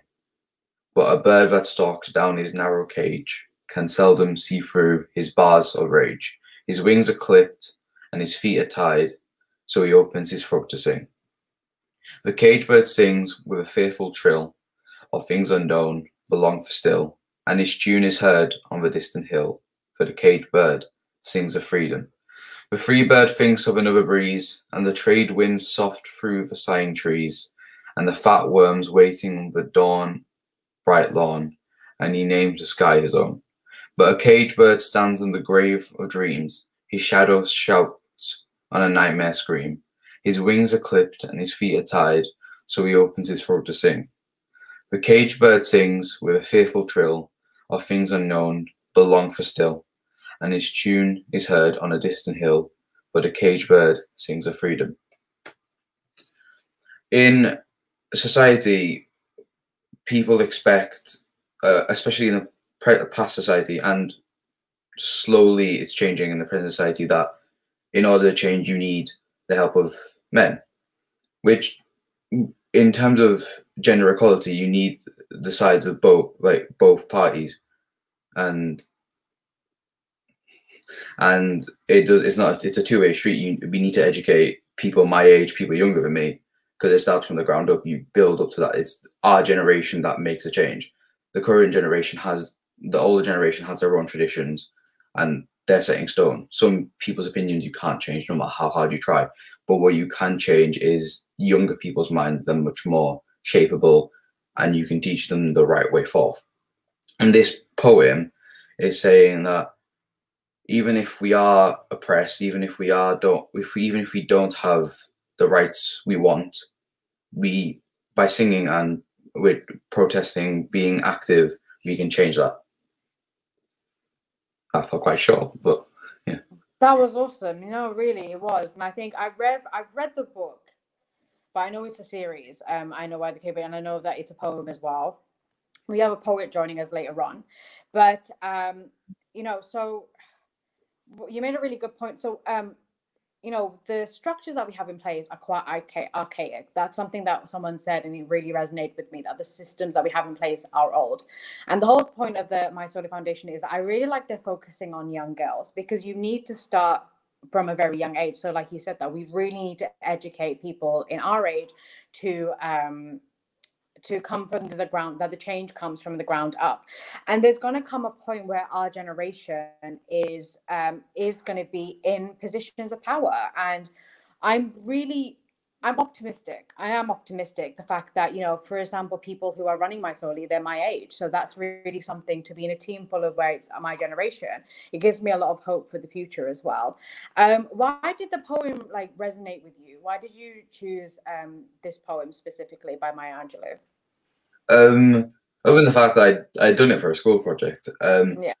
I feel like the meaning behind it, although you can sense what the meaning is about two different sides of the story, it can be applicable to any person who's any two sides of people. For example, gender inequality, racial inequality. You can even apply it to homosexuality, straight heterosexual people being allowed to express their orientation, while it's taken time for homosexual, whatever your orientation is, to be able to express themselves. And I feel like the poem speaks to all people if they've experienced that, and to people who haven't, because you can see how people are caged in. Yeah. That's a really, really good point. And what do you think? Why do you think Maya Angelou is such a celebrated woman in history? She's such an iconic poet and author, and I think she's done so much for the Black community. But why do you think that people resonate with Maya Angelou so much? Like you've talked about, so maybe you can relate that to her struggles growing up. I think her work was probably, in terms of like as a Black woman, published more so than any other work, when it reached out to more people and spoke to more people. More people saw it, meaning more people. It triggered more people's minds into thinking, "Oh, something isn't correct in our society." Yeah. And so many. She was raped at a very young age. That person got charged. Luckily, when he came out, got murdered, and she felt like she caused the damage, which she didn't. That person brought that their demise to themselves. And I feel like Maya Angelou, so many women had gone through the struggles, whether it be catcalling, sexual harassment, sexual assault, or rape. And her story will resonate to a large majority of women, and then it will inspire them. If she's made it this far and her work's this cherished and celebrated, they can do so too. Yeah, that's a really good point. And you mentioned about, sexual assault and things like that. And I believe, always just to let you know, there should be another person in the studio. If you could please let them in. So yeah, Shubs, you made this really good point about her, and amazing. So I'm going to be moving on. Thank you for humoring me, by the way, Shubs. I was waiting for Hasmi to make it into the studio. But you made this really, really good point. So just to let you know, Tasmia, that Shubs, my brother, just did this incredible. He did the poem by Maya Angelou, I Know Why the Caged Bird Sings, which is such an iconic poem. You'll know it, of course. So he's been giving some really introspective answers about it. But thank you so much for coming on, Shubs, and the points that you are making. I'm really proud of you. Thank you for doing me a solid and coming through for your big sister. You're awesome. No worries. I'm so proud of you. Thank you. You can sign off now, and I'll let Tasmia join on. Hi, how are you, Tasmia? I think you're muted, by the way. Can you just check if you're muted?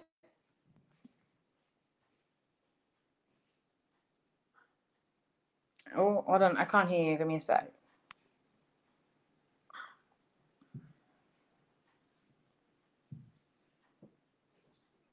Can you do me a favor and refresh and try and come back into the studio and see if there's something wrong? Just to refresh and come back in. So while that's happening, I will stall. If you've been enjoying the show, please do support My Soli Foundation. The caliber of guests that we have today is really because to show you what the young girls can be capable of, that we are empowering. So please do donate, share on social media. Share on social media, get into the She campaign if you can. And I'm just waiting for Tasmia to come back into the studio, and hopefully that should be all fine. I hope that Tasmia can come in. She's a poet, and she's going to be reciting her own poem when she's coming in. But yeah, I hope that you've been resonating with the My Soli message. The whole issue is that really that, we're trying to get to the root cause of the issues. Hopefully. Hi, can you hear me now? Awesome. Yes, Perfect. awesome. Don't worry, I've just been stalling. So yeah, let me just let Bill get the ground running because I love this girl. So I just want to say, because I've never said this to her face. So me and Tasmi know each other from pre-COVID times. That one pre-COVID time, I was at an event at the House of Commons. You remember it was for February. And I was by myself. I knew people, but it was the first time I'd come to the event. And Tasmia, getting a bit of feedback. Tasmia, can you just mute yourself for just 1 second? I think I'm getting feedback from your side. Awesome. I just want to say this to you because I really mean it. I want to acknowledge Tasmia because I've never met her before. And I remember there was one point where after the event, we were with like MP, so After Big and all that was there. And Tasmia she grabbed my phone and she's like, I'll take pictures. We need to like get your book out there. Like, I'll take pictures. I need, like, you should talk to her. And she was so warm. She was so kind. And it was such a case of like, women supporting women. You know, I love meeting people like that. So I just want to credit you because it stayed with me. It really stayed with me. So anytime I'm seeing you do well, I'm like, she deserves it. She 100% deserves it. So let me give you the intro that you deserve. So her full name is Saida Tasmia Tahia. She's an actress. She's also a published poet in Brown Girl magazine. That was for extra February, I believe. She's a trustee of the Sadler's Well Trust. She's a Legacy Youth Board member. And she has, I believe you've written your own poem for this event, which means the world to me. So yeah, unmute yourself and take it away. Well, thank you so much for inviting me to this event. And again, like, it was so lovely to meet you, and it's so lovely to have stayed connected with you. I think you inspire me every day with everything that you do. And I think there is the thing, nothing else more I can say really, because when I saw you there with your book, I was just like, oh my God, why are we not talking more about this? Because for me, it's so nice to see young people, particularly young women, young British Bangladeshi women, or young women who look like me, who sound like me, being in spaces and doing things that I want to do, that I aspire to do, and seeing them achieve those things just makes me so happy, because it tells me that these things are possible. And seeing like your name on a book, for example, is something that makes me so happy, because it tells me it's possible to be a writer. It's possible to find that kind of space in the world. And I think it just made me so happy just being in that space there that day. And it's making me so happy just being here with you today as well.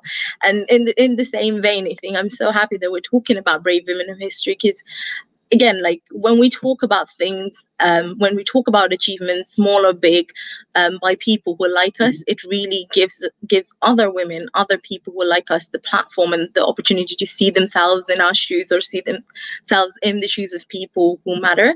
I think I've written a small poem about a lady I met right before the lockdown last year, and she is an astronaut. So she was the first American woman to walk in space, one of the first American, so part of the first cohort of female astronauts hired by NASA.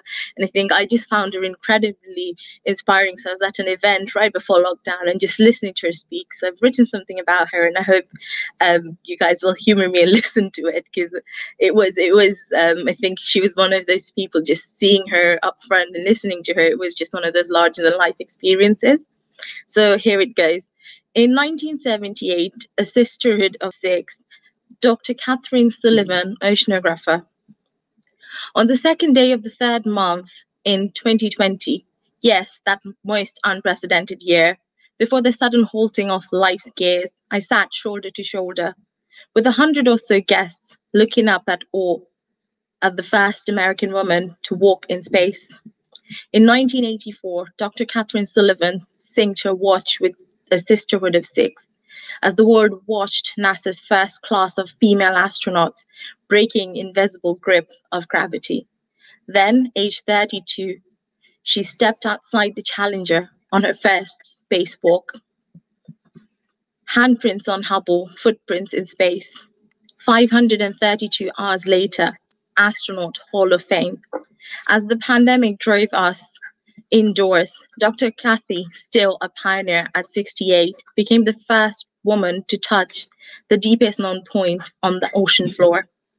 Staying true to the curious child inside, oceanographer to space pioneer, headlines never were the motivation, just the mixture of competency and adventure. There are different paths to success, she told the audience of inspired young women. And to the men who don't know how to manage us, your lack of experience is not my problem. That was amazing. I think mute yourself for a second, because I just can hear myself, so it's a little bit distracting. So so it's just for the audience that they know, I actually had no idea like what the subject was going to be for her, for Tasmia, but so what was it about Catherine that really moved you, just not even as a woman in history, as a person? Was it the way she carried herself, or was it her accomplishment? What was it that made you think that I really need to write about this? So there were two things. So first of all, of course, she's an astronaut. That's an amazing thing in itself. A person who's been out to space. I think it's always cool. And all of us, I think, when we were kids, at least at some point or other, have dreamt of that. And I was sitting, well, I took my dad to that event with me, and then he was next to me. And afterwards, he was saying even he couldn't believe it, that this was an actual real life astronaut in front of us. So for us, that was amazing in itself. But I think what really kind of touched me was those two quotes that I've put in the last paragraph of my poem.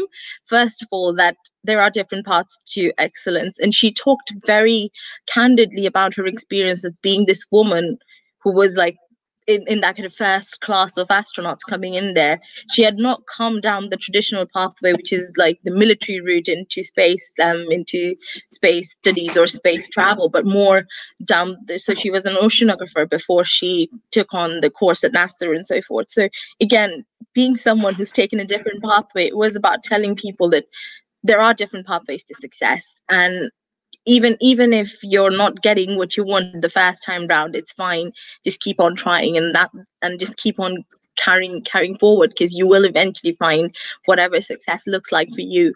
And the other part was that kind of unapologetic nature that I don't have to reduce myself to fit into your boxes. You need to turn your boxes bigger. You got to expand your walls, because I'm not going to fit myself in your tiny boxes. I'm just going to be myself and be all of what I am. I think that's so important for all of us. I think not just young women, but also, young people in general, young people of color in general, for us to always remember that other people's lack of experience of dealing with people like us, other people's lack of understanding of what makes us is not our problem, is their problem to sort out. And we should never minimize ourselves or cut parts of ourselves to fit into those tiny boxes. We could expand those walls and make space. And while we're making space, maybe make space for each other as well. So not close those doors. Every time you're opening up those spaces, make sure you're telling your story so that another person who listens to it can see themselves in that space too. Amazing. And you make a really good point. So I actually wanted to touch on, so I remember I went to a talk and it was a male astronaut, but he was, and I loved his energy. So we've got another one just going, hiya. So he talked about how, I don't even know what the word for space, I guess space travel, being an astronaut, there's something about the career path where being different is really, really encouraged. And I wish we had more career paths that where being different. So he was saying, like, you could be a dancer and still become an astronaut. You could be a teacher and still become an astronaut. Really, they look, so NASA does obviously look for scientists, but they really look, it's very holistic the way they take it as well. You need to have certain backgrounds, of course, but if you can. But he didn't have a physics background. I remember he was saying he was into business and stuff, but he got into it because he was just so in love with space. And he was because you have to write, so when you apply for NASA, you have to write an essay, which he might have talked about. And he talked about his childhood, and he talked about how he, childhood bravery, and how he's trying to embody that childhood bravery. And I wish that we held on to that. I think there's something about astronauts where they do hold on to the childhood bravery. You have to. You're going out into space, right? You have to. And do you remember that innocence when you were young, when you were a kid, where you wanted to be everything in the world? One year I wanted to be an actor. The next year I wanted to be and every child has wanted to be a lollipop lady at some point, right? Because we thought that meant actually having lollipops, but it wasn't. But I've been really trying to embody that in me, because obviously, as you know, I'm a writer and I'm also a journalist, but that has led to making some difficult decisions about my career. So in terms of I've already talked about it, and I've really taken ownership where I don't actually have a permanent job. I'm very proud of the fact that I don't have a permanent job, because I take contracted jobs. So I'll only work 3 months, 6 months at a time. And that really helps with my writing, and it works for me and it aligns with me. And when I started to and a lot of people did have pushback on that idea, and it came from a place of love. But when I really pushed back and look, this works for me. This is really, really for me. And now I've not only got 1 book out, I've got 2 books out. So clearly it's working, So I really agree with you in terms of authenticity, and take up your space. Don't let yourself boxed in. I think one of the things that we really need to do, so for those who don't know, on Friday night, my Soli Foundation actually held a inner child healing workshop, and it was on American time, so UK time wouldn't have people in the UK wouldn't have joined it. I stayed up for it, but it was really, really special to do some healing with the inner child and to go back to your roots and go back to your childhood. And I think that's what we really need to celebrate. You know, celebrate the kid in you that wants to be the astronaut, celebrate the kid in you that wants to be a published poet, and you're going to soar. And I really love what you said about success. I think we all think that success is very linear, but really, like, success goes like this. It's literally like this. It's all over the spot. You're going to stumble, you're going to get up, you're going to accelerate, you're going to decelerate this, and you just have to go with the motions. So I just want to say a big thank you to Tasmia for her incredible poem. I love that you wrote a poem for this event. It really means the world to me. Thank you for being an absolute gem, just being like a woman supporting women and just bringing in your light. I wish you the best of success. I can't even tell you, I'm rooting for you.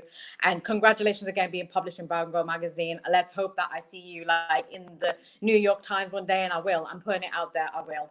Well, thank you so much for having me here today, and all the very best with the amazing work that you do, that the My Soli Foundation do. And, you know, always there to support you guys, support each other, because this is an amazing initiative. And thank you so much for letting me be a part of this. Yeah, and we're 100% going to have you back. I'm so proud with the guests that we've had today. And I'm really excited for our next one who's patiently waiting. But thank you so much, Tasmia. I'm going to let you go, and I will see you soon. And last but not least, Tasmia, sorry, I'm getting like names mixed up. Tafima Heda. So let me give you the introduction. So she's had one hell of a week, and thank you so much for joining for tonight. I know you're starting a new job tomorrow, so that's awesome. And I would just want to acknowledge you for making the time to come here. So Tafima is a scientist. She's currently finishing a PhD, a painstaking labor of love PhD at UCL. She'll be starting a new job tomorrow as a postdoc scientist at QMUL. So that's Queen Mary University, my university as well. So when you told me you were studying Queen Mary, I was like, yes. She's researching immune dysfunction in children suffering from severe malnutrition in South Africa. She's also a global maternal health researcher and ambassador. So for the audience, they will have already came across our brand ambassadors, but Tafima is also an ambassador in her own right. She's worked with a UK-based charity called Maternal Aid Association, and this is awesome. So we, as you'll know, the My Soli Foundation intervenes with child marriages, and the Maternal Aid Association is designing interventions to improve maternal health outcomes in Bangladesh and other countries and raise awareness about reproductive health amongst young girls, and that ties in with child marriage. So I won't go into too much detail, but when I did my research for my book, We Are Heroines, I really looked into child marriage and how the detrimental physical effects and mental effects, but physical effects they can have on young girls in child marriage or otherwise, and how there really isn't a conversation about reproductive health in countries like this. So I really credit you for that. And she's also recently started working on a new project called Working Muslimas Network to highlight the hidden gems in our community and around the world, which is awesome. We need, to celebrate our people is really a beautiful thing as a means of providing young girls in the UK with role models, which is very apt because we're talking about women in history from different careers. So I'm going to let Tafima, she's going to be speaking about her experience as a woman in STEM, but also what her experience as a woman in STEM has given her perspective about women in history. So I'm going to let you take it away, Tafima. Thank you so much for this introduction. I know it was such a mouthful. I am, involved in too many things right now. But you know what? I'm just so grateful for this opportunity to speak about the things that I do and the lessons that I've learned recently. So as Tasmia has, as Shejuji has said, I am a scientist. So I've just almost recently almost finished my PhD. I'll be submitting my thesis and then moving on tomorrow to do a postdoc. And when I was approached by My Soli as a guest to talk about a female role model, I actually couldn't think of one. Of course, in a bit I'll talk about my role model in my personal life. But if we start off talking about career-wise, I don't have any, and that's quite worrying. And there's no mentors available. I have not seen anyone who looks like me, who is from an ethnic minority background, who is reaching the levels that others are reaching. For example, my supervisors, etc. And I think this is a really big problem So earlier on, the MySoli panel were talking about creating role models, and this phrase that seeing is believing is so incredibly important that I think we as British Bangladeshi women, and just women from ethnic minority backgrounds, actually, we need to try and increase our visibility. For those of us who are actually going out there and doing some awesome work. We need to increase our visibility. And the reason why I say that is from some experiences whilst being a PhD student at UCL. So often we would have work experience students coming in to shadow us. And there was an occasion where we had a couple of young girls come from East London. And they had a look around, and then we had a chat with them. So the first question that they asked was nothing to do with the science. It was nothing to do about lab work or anything. The first question they asked was, what is it like being a female scientist? How do you balance your personal life with your professional life? Is it possible to have a happy, family life? And that really shocked me initially, because I wasn't expecting it at all. What I was expecting was some questions about science. And, I had that chat with them. And through having this conversation with the young girls, that actually, yes, you can absolutely have a family life, and you can absolutely have a professional life as a scientist, go side by side with no problems, as long as you have the support from your family. And this conversation really got me thinking that these young girls are really kind of preventing themselves from dreaming about becoming a scientist or a lawyer or any profession. The barrier is actually a mental barrier, and it roots from the backward mentality that their ancestors must have had, which the MySoli Foundation have spoken about at the beginning of the panel discussion. And so the thing that I'm really passionate about now is actually raising the visibility of women like yourself, Sajidi, and everyone who's been on this panel has been really, really incredible. So we need to raise the visibility to empower the young girls so that they actually do go ahead and dream big, so that they can achieve those goals that they have, and just to make it more realistic. The fact that I haven't had a mentor in the last 5 years, it's been incredibly difficult navigating my way around. I'm just having to, I feel like a lot of the time I'm kind of, trying to figure things out. But alhamdulillah, I'm really glad for the situation that I'm in now, especially with this new job. And and I'm just so glad that I can do this, and I want everyone else to be able to, have these opportunities that I've had. And the only way we can do that is by increasing the visibility of women like us. And so now the second thing that I wanted to talk about is the person who has inspired me in my personal life and my guide, and that's my mum. We've had two people actually talk about their mothers, and yes, so the strong, independent, career-driven but family girl that I am today is all because of my mum. I have learned everything from her, and I hope that she'll always be around to guide me. And I'm a feminist, and I'm proud to be a feminist. And I thought about this quite recently, actually. Where do these values come from? And the root of it actually is my mum. She is a hardcore feminist. She doesn't know that that's what she is, but essentially she's hardcore feminist. And this is something that I realized over the last couple of years. A couple of years ago, when I was going through a little bit of a difficult situation, and my mom was there like a rock for me. She gave me the TLC, she gave me tender love and care like any mother would, but she went a step ahead, a step forward, and she actually sat there, and the conversations I had were so empowering. She empowered me. She taught me how to love myself, how to respect myself, and in doing so, she taught me how to not ever let other people disrespect me. And I think that was such an invaluable lesson and has shaped who I am today. And I think it's so important, both in personal life and in my professional life as well. You know, as a woman in STEM, as a woman in any career, it's going to be difficult, and you need to learn to respect yourself and really know how to push forward if you really believe in something. So, you know, this is all because of my mom, and she is the person who has inspired me, who has guided me. And, you know, I just hope that I can use this, the way she has passed down her wisdom to me and my sister.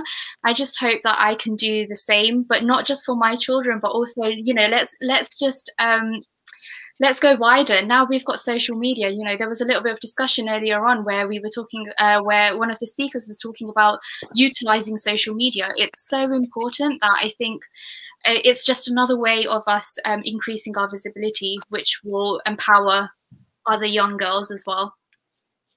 So yeah, that's it. Yeah. Yeah, I'm going to build on what you said. So I actually haven't mentioned it yet, but you mentioned your mom, and obviously we know that the inspiration behind my Soli was Arya's mom. So I just wanted to, so actually a huge reason why this event is a huge example is, so a little bit of like honesty to the audience and to the people sitting here as well with you guys, is that at the beginning when I was planning the event, I was a little bit really stressed. I didn't know who we needed to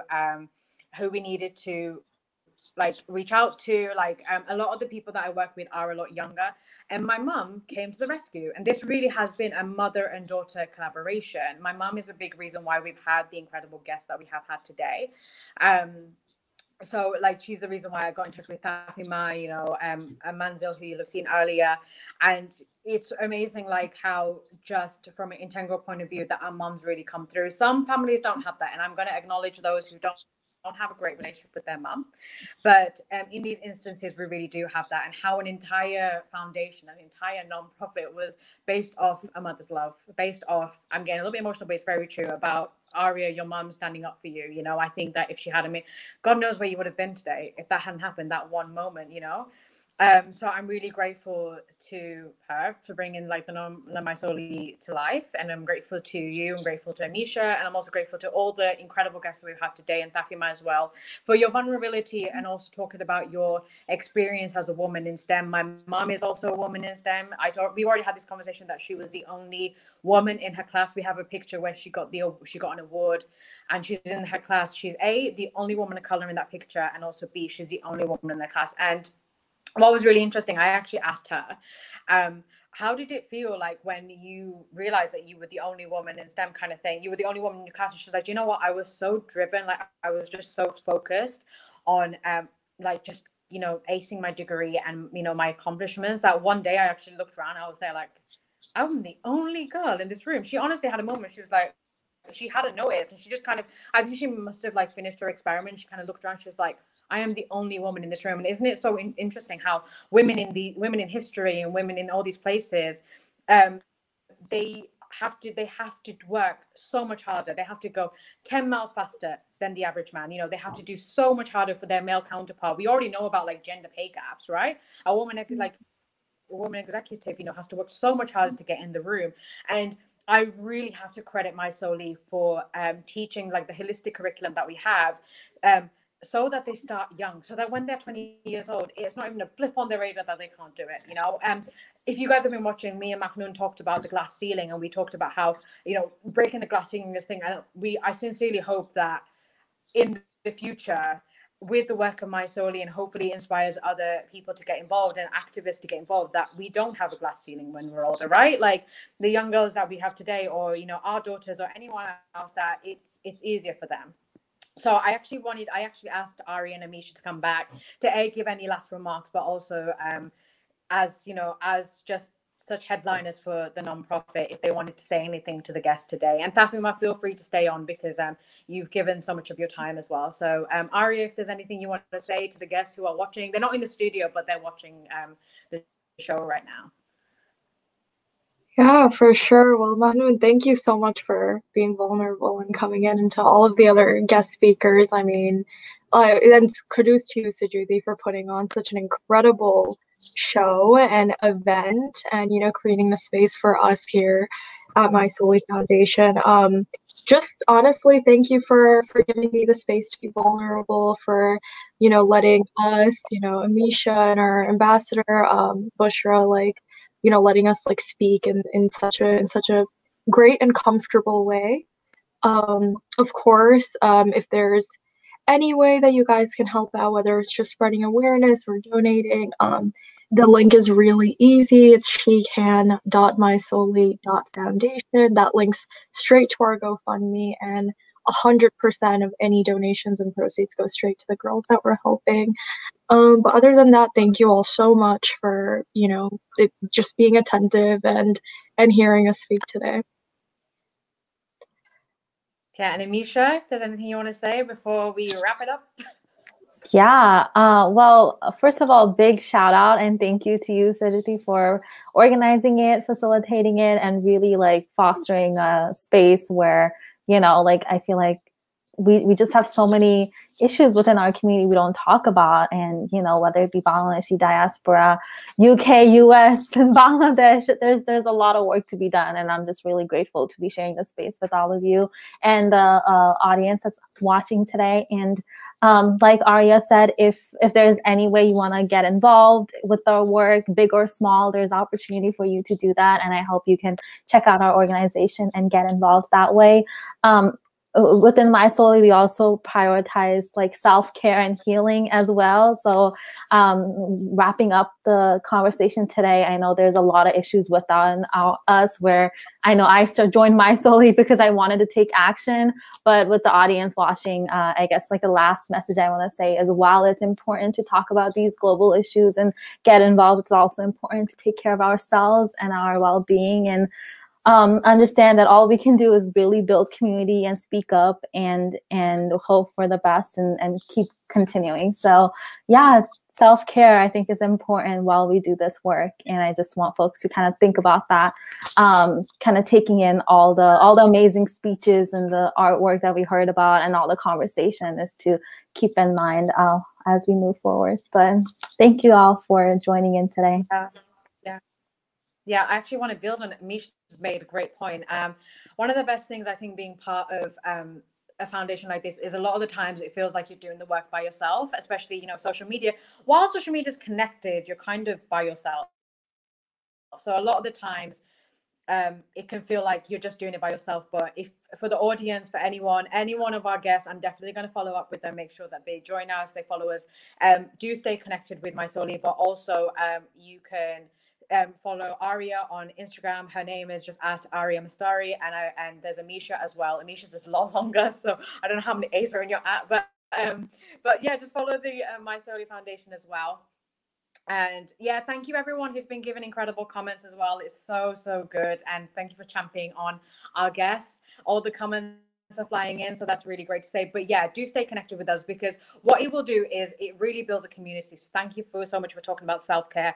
I'm really blessed. I'm really blessed to have the team that we have. I'm always, you know what I did yesterday after we had a check-in meeting for this event, and I was feeling so good about the event after it was like 9 o'clock at night, and I put music in my ears and I was literally like dancing around my room because I was so lit up for the event today. I feel like I'm really proud of the team, proud of the community that we're building, seeing like familiar names, you know, like with the Chai Chat, the healing workshop, and yesterday there was a young girl who showed like she'd got a tattoo done. And I won't talk too much because it's confidential, but you know, to give that space where she could talk to us about her just about her experience and having that community. You know, you're going to see familiar faces if you come to the events that you do, especially for any of the young women watching, and just to like the friends that you're going to make as well. So yeah, definitely connect with us on social media. Donate if you have the possibility to, or, you know, badger your mom, maybe guilt trip my mom a little bit earlier to donate to the nonprofit. And yeah, just you know, contribute to the She Can campaign if you can, and all the links are going to be in the comments. Wes, who's our like tech guru with Focus TV, has been working on that. So thank you very much for all the comments.